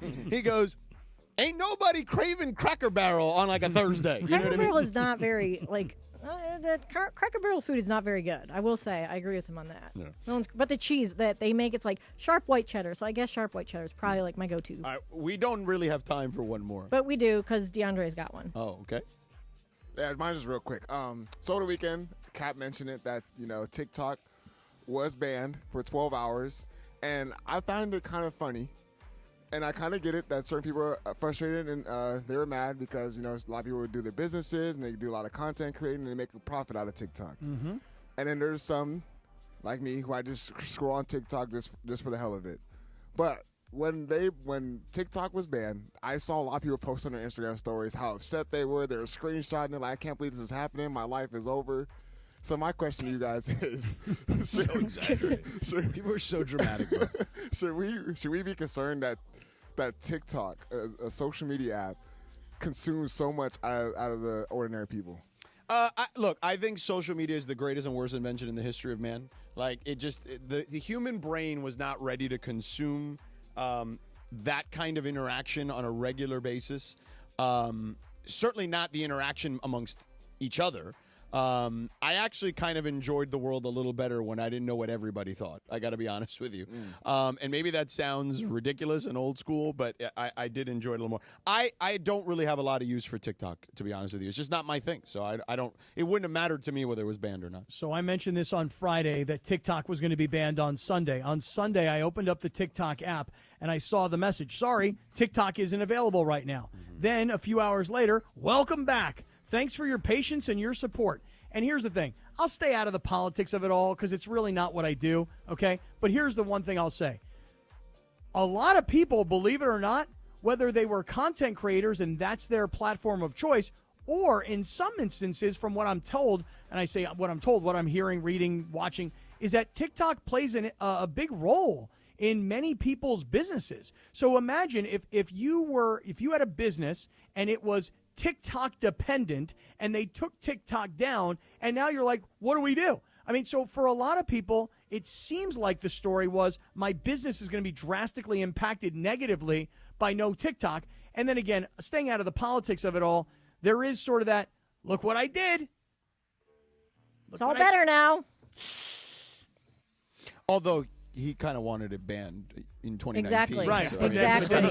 But then you got to be the hero. It's dude. like Right. it's like a heel turn. You know what I'm Right. saying? Or like You a gotta be the baby hero. face, Right. like a baby face turn in this Right. case, like in wrestling. Yeah. It's like when you what's the terminology when you do something really bad and then you come in you save the day and you're like, hey guys, Don't worry, I saved you, but you're the one who started it. Yeah. Well, that's what I'm saying. Yeah. You got to become the hero. By the way, Cappy, I just sent you the types of cheese list. If we can try and figure out what the one is that you were talking about. Havarti. Oh, no. The other one was goat cheese. It's got the purple on the outside and the white creamy stuff on the inside. Goat cheese. You guys don't like Munster cheese? Munster cheese is fine by me. I'm okay. I'm all right with Munster. Yeah.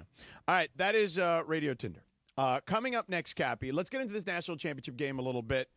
So make sure you stick around for that. But first, Cappy, tell us about Real Father's Rights. Well, first, I'm going to tell you this about Real Father's Rights. My boy Mark Real, who is the real behind the reel of Real Father's Rights, going to go to the Laker game with him tomorrow night. Hang out, talk a little bit. I've been very open about my divorce, about what happened after my divorce. You know, it would be nice if you get divorced and that's the end of it. But, guys, many of you out there know what I know, which is you end the divorce, it's not over then. Okay, because then there's battles about kids, about money, about all kinds of things. I mean, stupid stuff, you know. But you have to have the right lawyer and the right team that understands the family court system and really wants to make sure that you get the happiness you deserve and the justice you deserve. And here's sort of the unfortunate reality of going through divorces, especially from the guy perspective, is that most times the courts are on the side of the lady. Okay, and that's not like just my own personal opinion. That is like that's what happens. A lot of times the other side is considered just different. So you got to have the right firm behind you that wants to help the dads out there, and that's Real Father's Rights. Here's the website, realfathersrights.com/710, REEL, realfathersrights.com/710. You want to call them, they're standing by. They're taking your call right now. 323-870-1611, 323-870-1611, Real Father's Rights. Let's get real with Mark Real, Real Father's Rights, the Father's Rights attorneys. Why do we grill to order at Waba Grill? It's just better for you.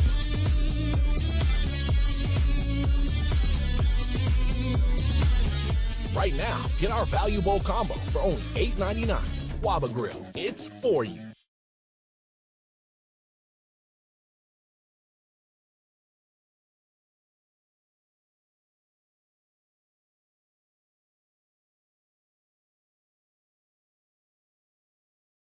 When pain keeps you from doing what you love, Hoag Orthopedic Institute gets you back to you. We are ranked number 18 in the nation and number 1 in Orange County for orthopedic and spine care by U.S. News & World Report. From the surf to the green, our world-class doctors are there, which is why more Californians choose Hoag Orthopedic Institute for orthopedic and spine care more than any other hospital. At Hoag Orthopedic Institute, there is no one better at getting you back to you. Proudly founded by premier physicians in partnership with Hoag. Learn more at HoagOrthopedicInstitute.com. Bottom of the ninth, bases loaded, crowd rocking for Rotolo Chevrolet's top hitter, Mike Capozio. He's facing off with the Bulldog, and these two have quite the history. Here's the pitch. Oh, and he got all of it. That ball is out of here like a red Corvette, and it's going, and going, and going. Yes! Dad, are you having that dream again? Come see what the fun is all about at Rotolo Chevrolet. Individuals and businesses with tax problems, listen carefully. Do you feel like you're losing control of your finances? If you owe over $10,000 in back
supposed to live without you, Oh, Cappy. keep going, man. Keep going. I've been loving you so long. God, I feel like I just saw a movie that Michael Bolton was in. Like he was like playing clarinet or something at somebody's wedding. Anybody know that movie? What movie am I talking about? Anybody know? Anybody? No. Come on. It was one of those movies that like I turned on. I needed to turn on a rom-com on Netflix because that's what Rachel wanted. And I was like not into it, but there was Kenny G playing at somebody's wedding. Who knows what I'm talking about? Somebody Wait a hit me minute. up. Singer? Wait, did you just No. mix up Michael Bolton and Kenny G? Because I do that all the time. I could have. Because you said Kenny G Yeah. playing and then you said Michael Bolton playing the Yep. clarinet. I may have done that. Cappy, I used to do it all the time when I was younger. I thought they were the same person. I may have done that. No, they're different guys. Yeah, because I've never heard Kenny G sing. I don't think I've ever heard Yeah, Kenny, Kenny G G talk. is the clarinet. All right, everybody. Hey, the I retract clarinet it. guy. I retract the question. I retract the question and the rom-com. I know where you're coming from though, because like I said, I used to do it all the time. I thought they were the same person. They got that long, flowing, curly hair. They do. Cappy. You. All right, I want to get back to football here the rest of the way. Bye-bye. Oh, well, real quick. Let's just finish the Lakers conversation. You asked me a specific question about when we were talking about hypothetically trading Austin Reeves. What was that question again? I was just saying this. Is there a one-player deal, like where you give up Austin Reeves? One for one? No. Yeah, right. That's my point. Yeah. Is that here's the thing about LeBron, and this just goes back to the conversation about LeBron. If LeBron's life's obsession today was winning another championship, in my opinion, LeBron would have taken the trade to the Warriors last year. Right. I don't think he wants to play for a fourth team, but all right. I mean, if that's but that makes sense. Okay. Because his life obsession is not winning a championship. His obsession is I love LA. I like living here. I wanted my son to play with me. I also don't think They gave there's me that upside gift. to him for playing on Steph Curry's team. I don't think there's upside for him there. I agree with that as well. But that's my point. It's okay. Yeah. It's okay that he doesn't want to play on Steph's team. It's okay that he doesn't want to go to a fourth team. Yeah. Because it just kind of goes to prove my point that if the only thing he cared about was winning a championship, he probably would have accepted a trade to a place where he thinks he could win a championship. But he doesn't want that. He wants it on his terms. Yeah, I mean, I get that. But he's kind of earned that right. Aren't there a lot of guys that are like that? Yeah, I would say there are plenty of guys like that. I mean, Steph Curry could have been traded if he wanted to, you know? But he's a guy who's only played for one team.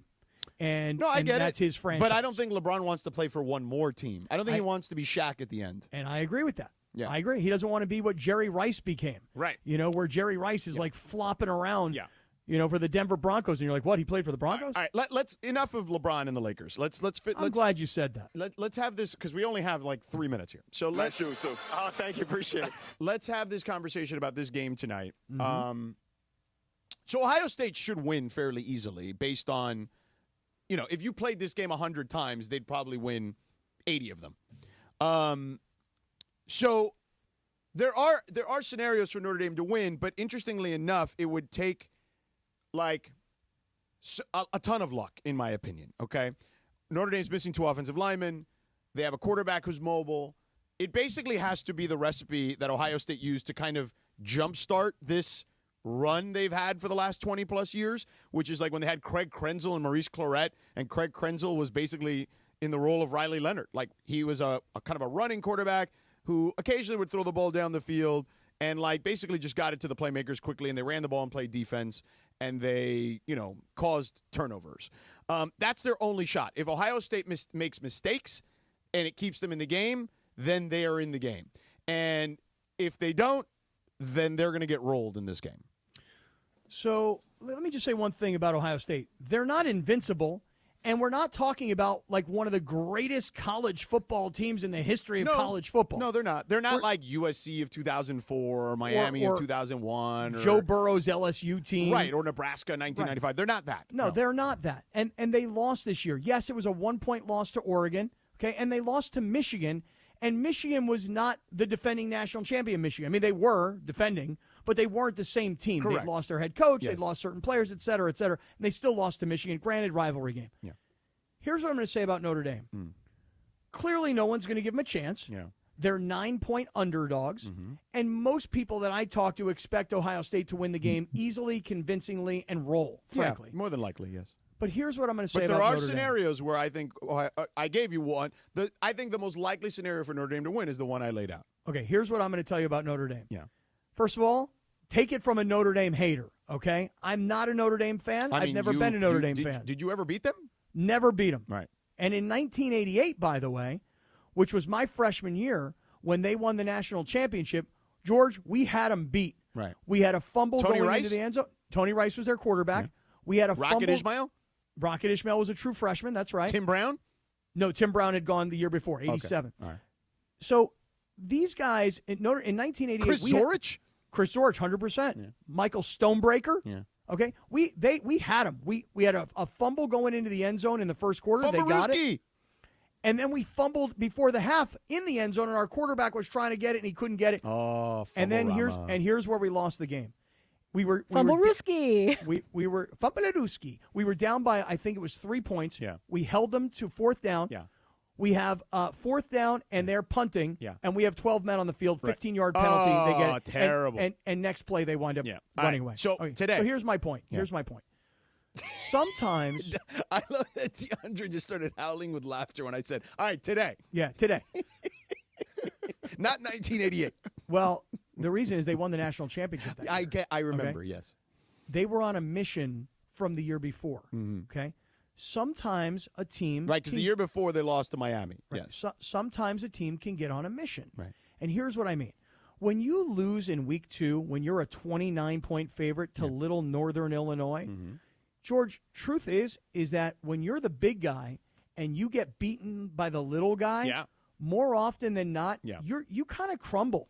You know, and For even sure. Even if you don't crumble, Yeah. you don't get to the national championship. Mm-hmm. But here's what was sold and bought in that locker room. Okay, go. Hey, guys, terrible loss. I mean, just absolutely something that none of us could have ever seen coming. Mm-hmm. But it's over now, and here's the good news, is that we still have like 12 games to go.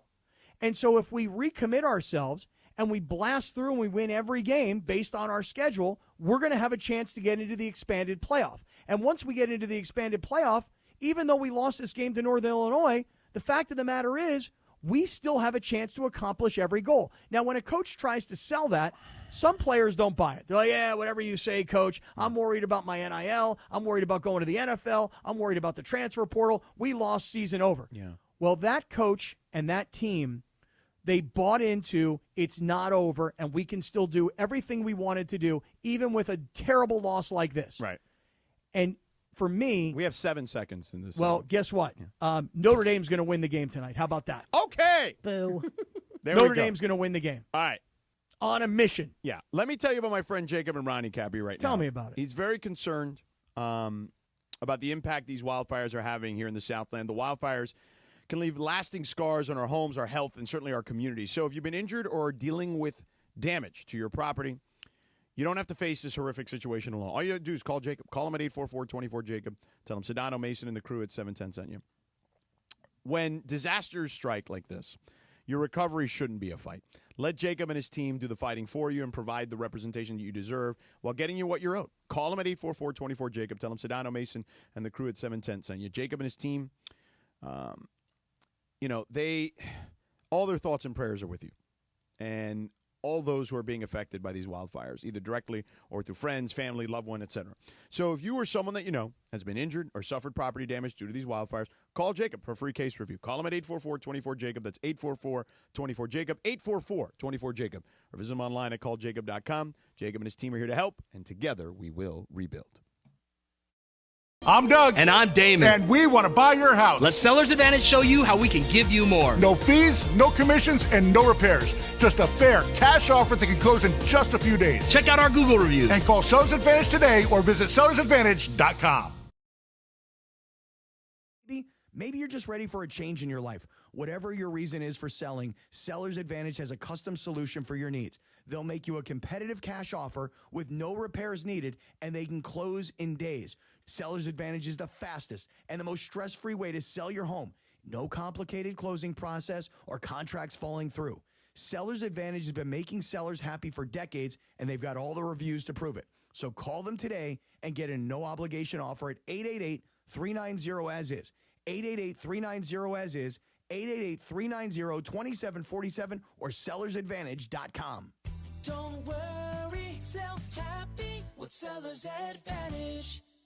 Plan your perfect combination at Pechanga Resort Casino, official Native American resort and casino of the Los Angeles Lakers. See for yourself what made readers of Newsweek and USA Today name Pechanga the best casino outside of Las Vegas. Pechanga has world-class resort amenities, exceptional entertainment, dining, spa and golf, and 24/7 gaming excitement. The immense casino floor and 1,100 rooms and suites makes Pechanga one of the largest in the country. Skip the traffic, head for Pechanga Resort Casino off the I-15 in Temecula. Visit Pechanga.com or call 888-PECHANGA for reservations. This is the Rams Report. Here's Travis Rogers. The 2024 season for the Los Angeles Rams comes to an end in the divisional round of the NFC playoffs after a 28-22 loss to the Philadelphia Eagles in the snow. The Rams put up an amazing fight, had a chance to win the game at the end. Down 6, they get the ball back with about 2 minutes to go, and Matthew Stafford at quarterback unable to get that final touchdown, in large part because they fell behind again to Saquon Barkley and the Eagle rushing attack. Saquon Barkley, who had 255 yards against the Rams in Week 12, put another 205 on them, including a pair of touchdowns, a 78-yarder and a 62-yarder as well. Matthew Stafford, of course, the big question, will he be back in 2025? If not, the final game in a Rams uniform for him, 26 of 44, 324 yards, and a pair of touchdowns. Rams lose in Philly 28-22. With today's Rams Report, I'm Travis Rogers. That's today's Rams Report on your home of Rams football, 710 ESPN. Hi, it's LeBron. The Lakers play here. 710 ESPN. KSPN, Los Angeles. A good karma brands radio station. 710 ESPN. Sedano and Kap for your afternoon right now on 710 ESPN. It's time for what you need to know. Let's do it. What you need to know right now. What you need to know is brought to you by Morongo Casino Resort and Spa. Good times, less than 90 minutes from wherever you are. By the way, real quick before Lindsay takes it away, make plans to join Mason and Ireland Wednesday at the Ralphs in Redondo Beach as they team up with BBGO to support the Los Angeles Regional Food Bank relief efforts for victims of the wildfires. For more details, go to ESPNLA.com. It's Wednesday, January 22nd, noon to 3 with Mason and Ireland from the Ralphs in Redondo. Take it away, Lindsay. All right, guys. So what you need to know is that apparently some of people's wildest dreams include being naked at work and working without pants, according to a recent study. Yes. So this was in the New York Post. They said that 64% of Americans admit to having work-related nightmares, and being caught with your pants down at work was high on the list.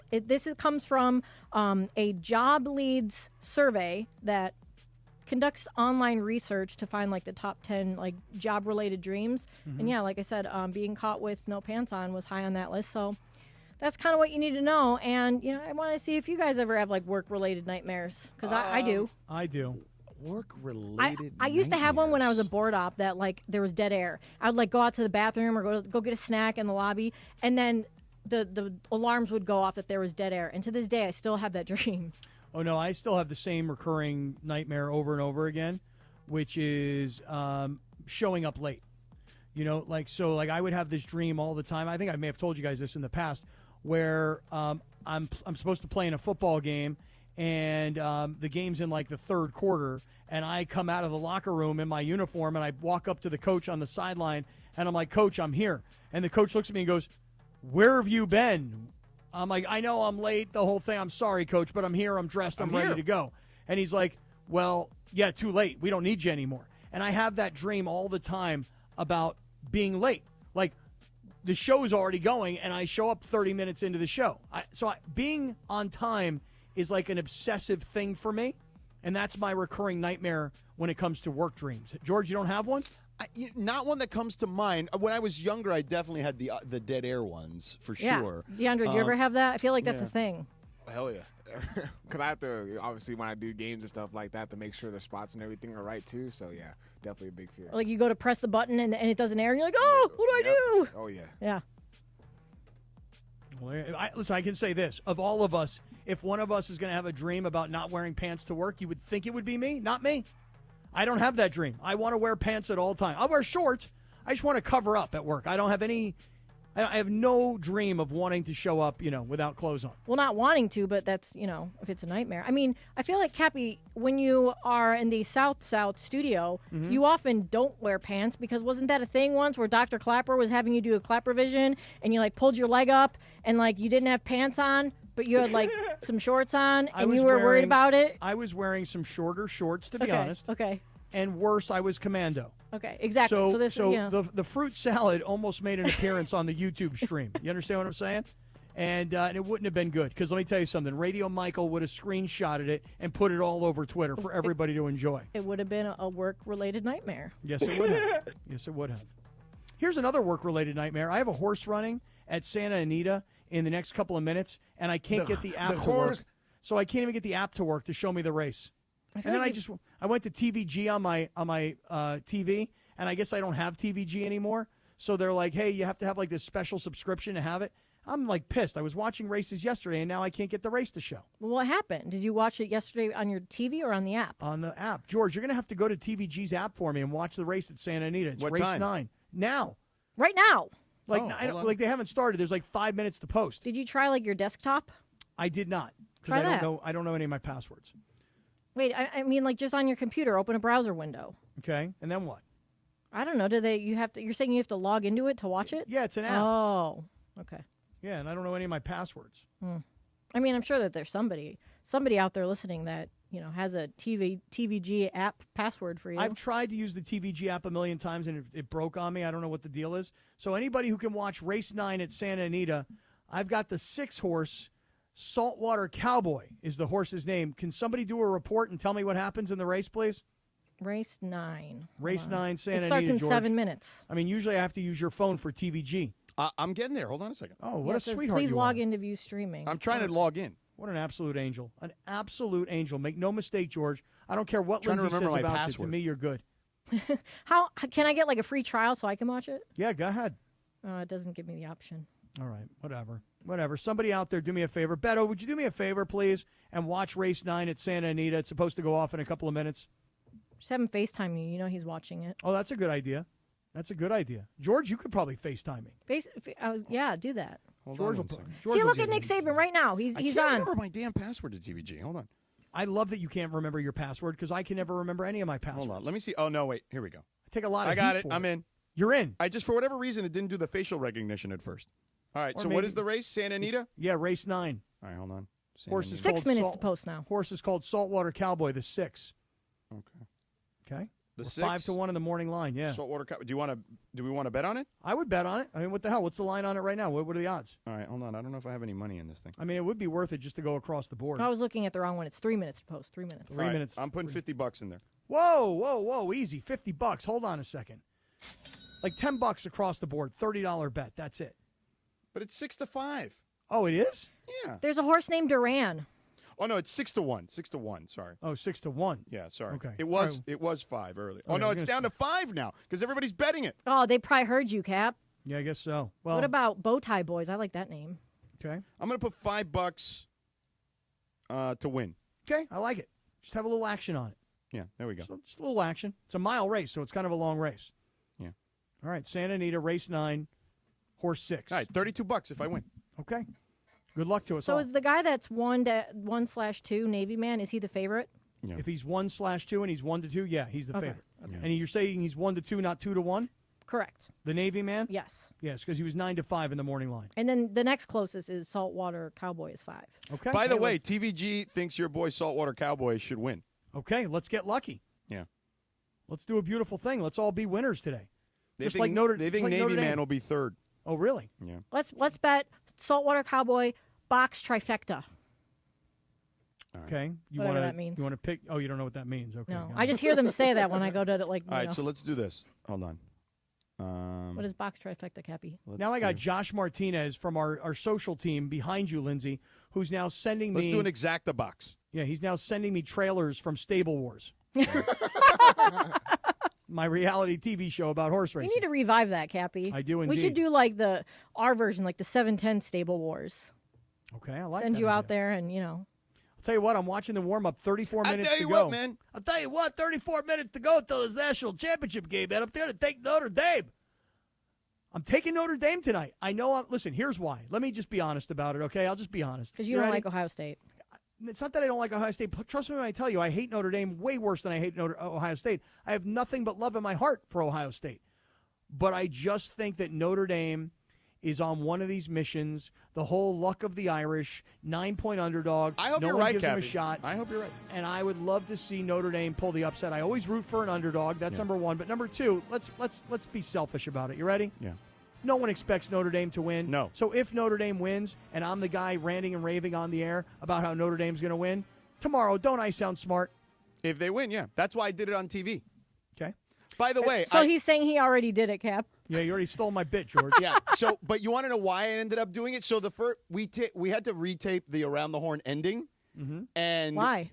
Because we went long. Oh, okay. So what happened was we had to the first one. I don't know what happened. Something happened. We went long. Then the second one, somebody tripped up or something. I think so. We had to do it a third time. So the first 2 times I picked Ohio State, and then the third time I'm like, you know what? I'm going to try to win this. I'm going to go for the old switcheroo on Reale and see if he gives me the win. And then I went with the book it Notre Dame is going to win, and then he didn't give me the win. I was like, damn it, didn't work. Did he give you the win the first time? No, it was Oh. Bill Barnwell all 3 times. And then Jay Adande called him out afterwards. He's like, Reale, you're getting old because the old Reale would have gone, oh, Sedano wins switcheroo. We're giving Sedano the win this time.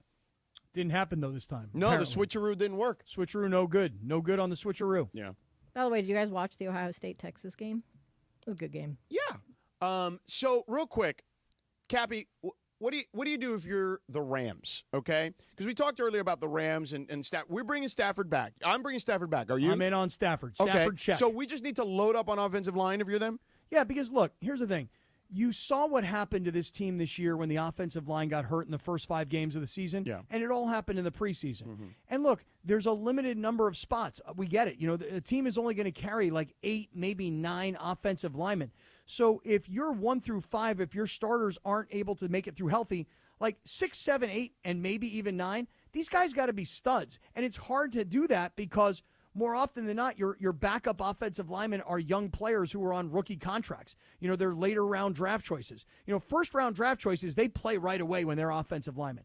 If I'm the Rams, I'm disappointed with the way things ended.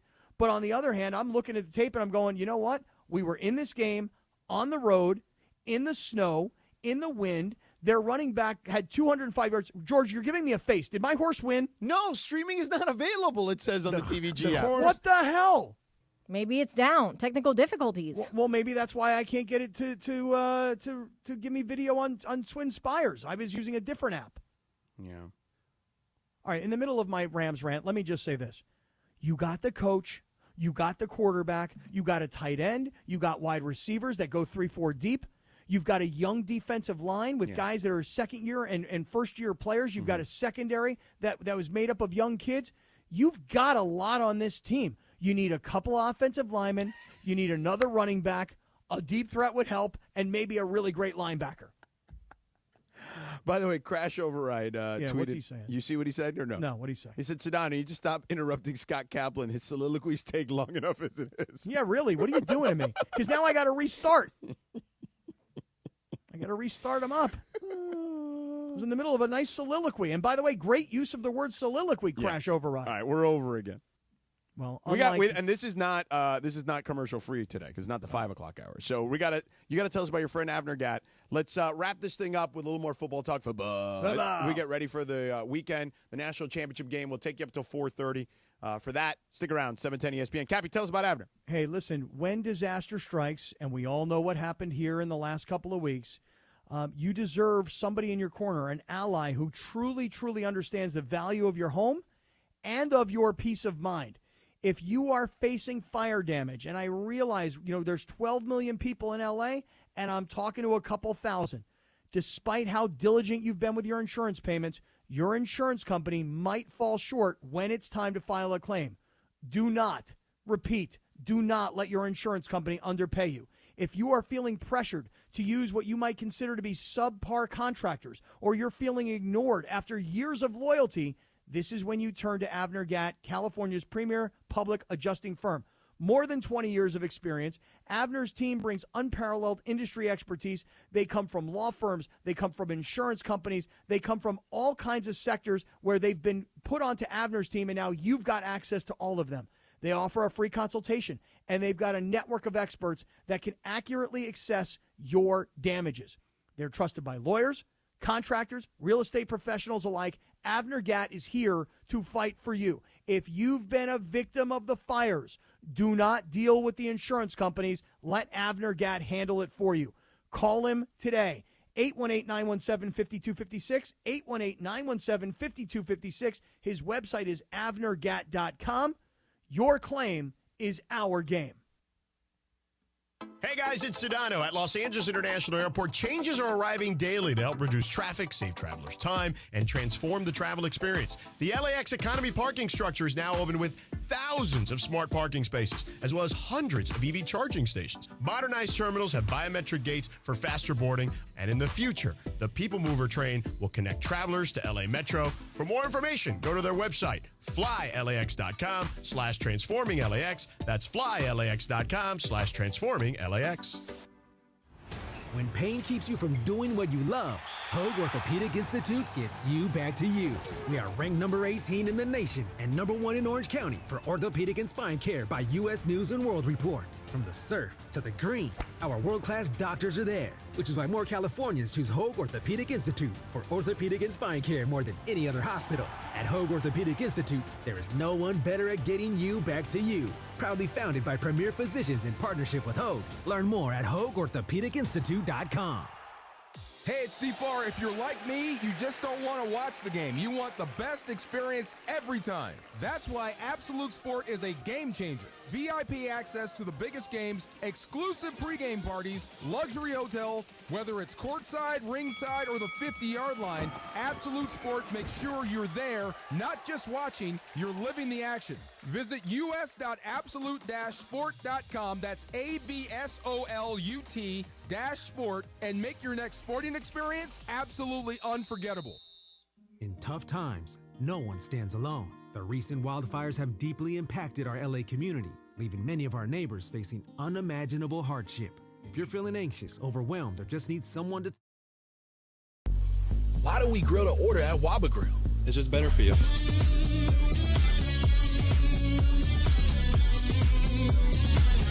Right now, get our Value Bowl combo for only $8.99.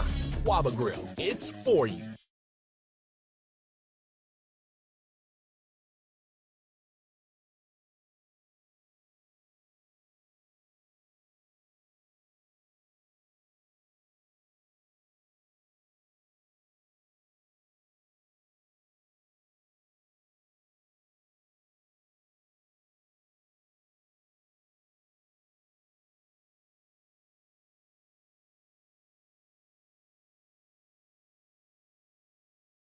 Call 1-800-294-0222. Find the Children provides crucial resources to help find missing children and educational materials to teach kids how to recognize and avoid predators. Our recovery programs have a proven track record of reuniting kids with their families. It's time to act. Donate your unwanted or unused car. Help us build a world where every child is safe. Pick up the phone and call 1-800-294-0222. Together, we can bring these kids home safely. This advertisement was paid for in partnership with Cars R Us and Find the Children. Hey everybody, it's Cappy here. Hey, if you've been thinking about selling your home, the real estate market is changing right now. So before you call an agent, let's get you to call Seller's Advantage. Seller's Advantage is focused on the seller's needs and will make you a competitive cash offer, and you can close in days.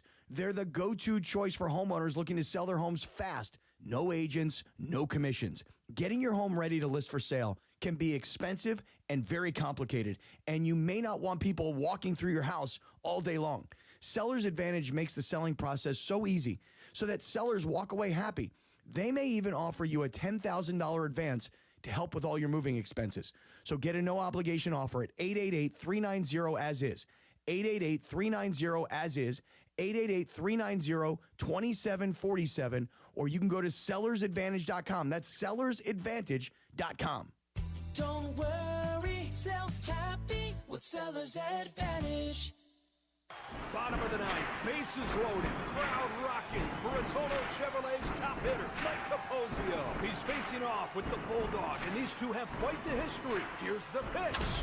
Oh, and he got all of it. That ball is out of here like a red Corvette, and it's going and going and going. Yes! Dad, are you having that dream again? Come see what the fun is all about at Rotolo Chevrolet. Why do we grill to order at Waba Grill? Because it's just better for you. Our Asian-inspired menu has high-quality proteins that are healthier for you. Our steamed vegetables and signature salads are made fresh for you. Our sauces are more flavorful for you. From sweet and spicy to fiery hot.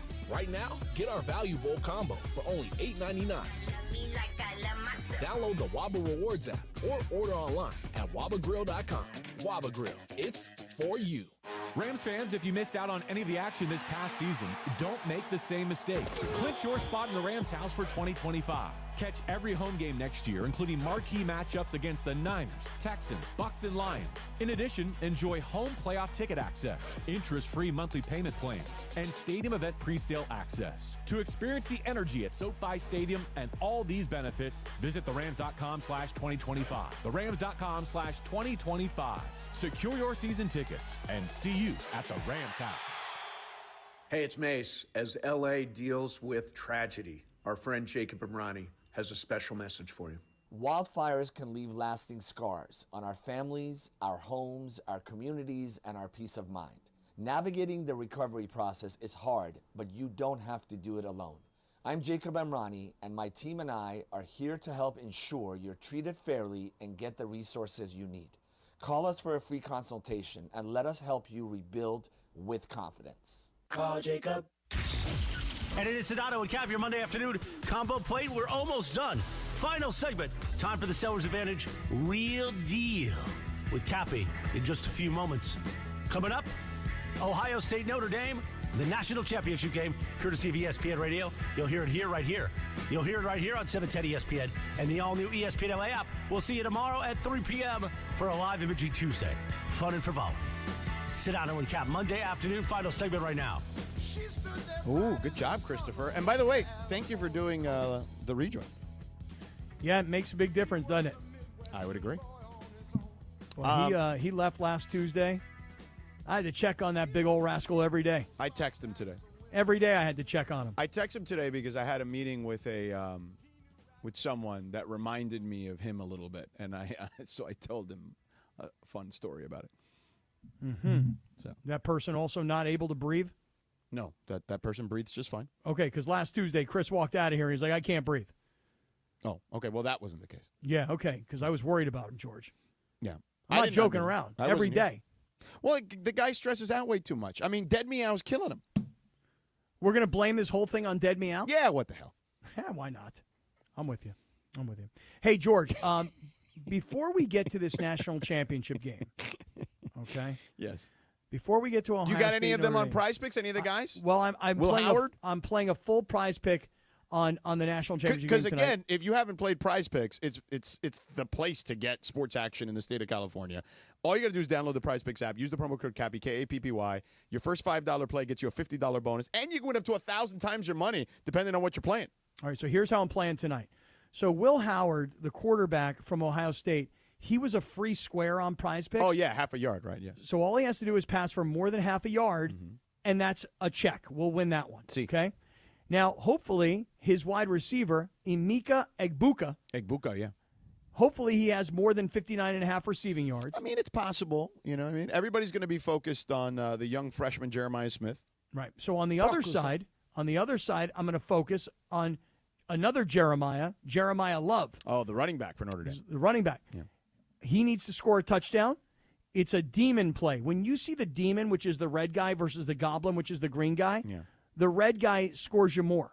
So I've got Jeremiah Love tonight to have more than a half of a rushing or receiving touchdown, and it's a demon. And then I've got Riley Leonard, the quarterback from Notre Dame, to have more than 38.5 rushing yards. And based on the Ohio State defense and the way they get after the quarterback and all their pass defense stats, I'm going to expect him to need to run. So I'm playing 2 quarterbacks, a running back, and a receiver but I'm playing 4 guys all from the Notre Dame, Ohio State national championship game. It's happening on Prize Picks. It's a $10 power play to win $105. Wow, that's awesome, Cappy. So, again, download the Prize Picks app. Use the promo code Cappy, K-A-P-P-Y. First $5 play gets you a $50 bonus. Prize Picks, run your game. All right. By the way, don't forget Mason and Ireland Wednesday, January 22nd, live from the Ralphs in Redondo Beach. They're teaming up with BBGO to support the LA Regional Food Bank relief efforts for victims of the wildfires. Again, January 22nd, that's Wednesday, Redondo Beach, Ralphs, noon to 3, Mason and Ireland, right there on Hawthorne. Okay? Nice. Yeah. So. Your horse didn't win, Cap, by the way. Yeah, your horse finished 4th, man. I know, but I will just say this. Bad news for those who bet on the horse to win. Good news for us. Yeah, me. Good news for us because we sold the horse in the race. The horse was claimed. So we sold the horse. What does that mean? So when you go into a race like this, it's called a claiming race. Every horse in the race is for sale, and other owners will say, I want to buy this horse. And so once the starting gate opens, that horse belongs to the person who already put in what's called the claim. It says claiming price, $20,000. So that means you sold him? Sold the horse for $20,000. Wow. Now, how much of that do you get? Well, I think we probably, you mean me personally? Yeah. Oh, like $12. Yeah. You're going to invest it back into the horse? That's actually less than what I actually bet on the damn horse. Come on, Cappy. No, I think that horse, we probably owned 100% of the horse, and we sold it. And now, see, what we're trying to do, George, maybe next year I'll get you to join my team. No. Yes. No. The answer is yes. Absolutely not. The answer is you need to throw $20,000 down the toilet and give it to me. No chance. You need to give me your money. No chance. Yes, sir. Nope. We should do like a collective horse. Have like a Sedano and Cap horse, and everybody pitches in. No.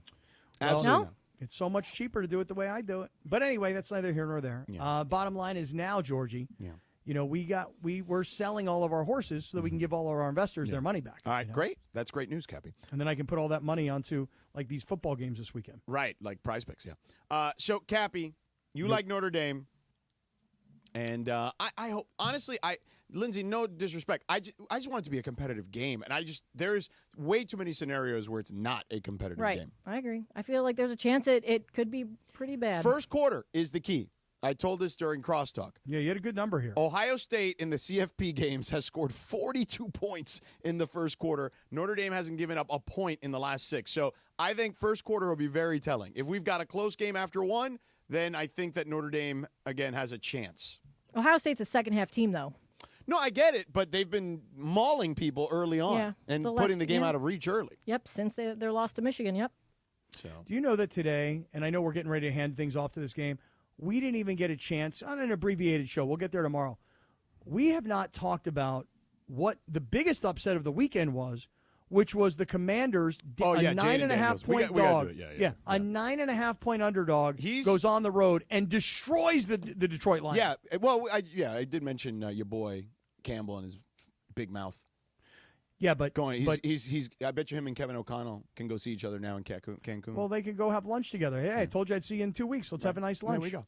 All right, Cappy, we're done here. We're going to turn it over to ESPN Radio for the National Championship.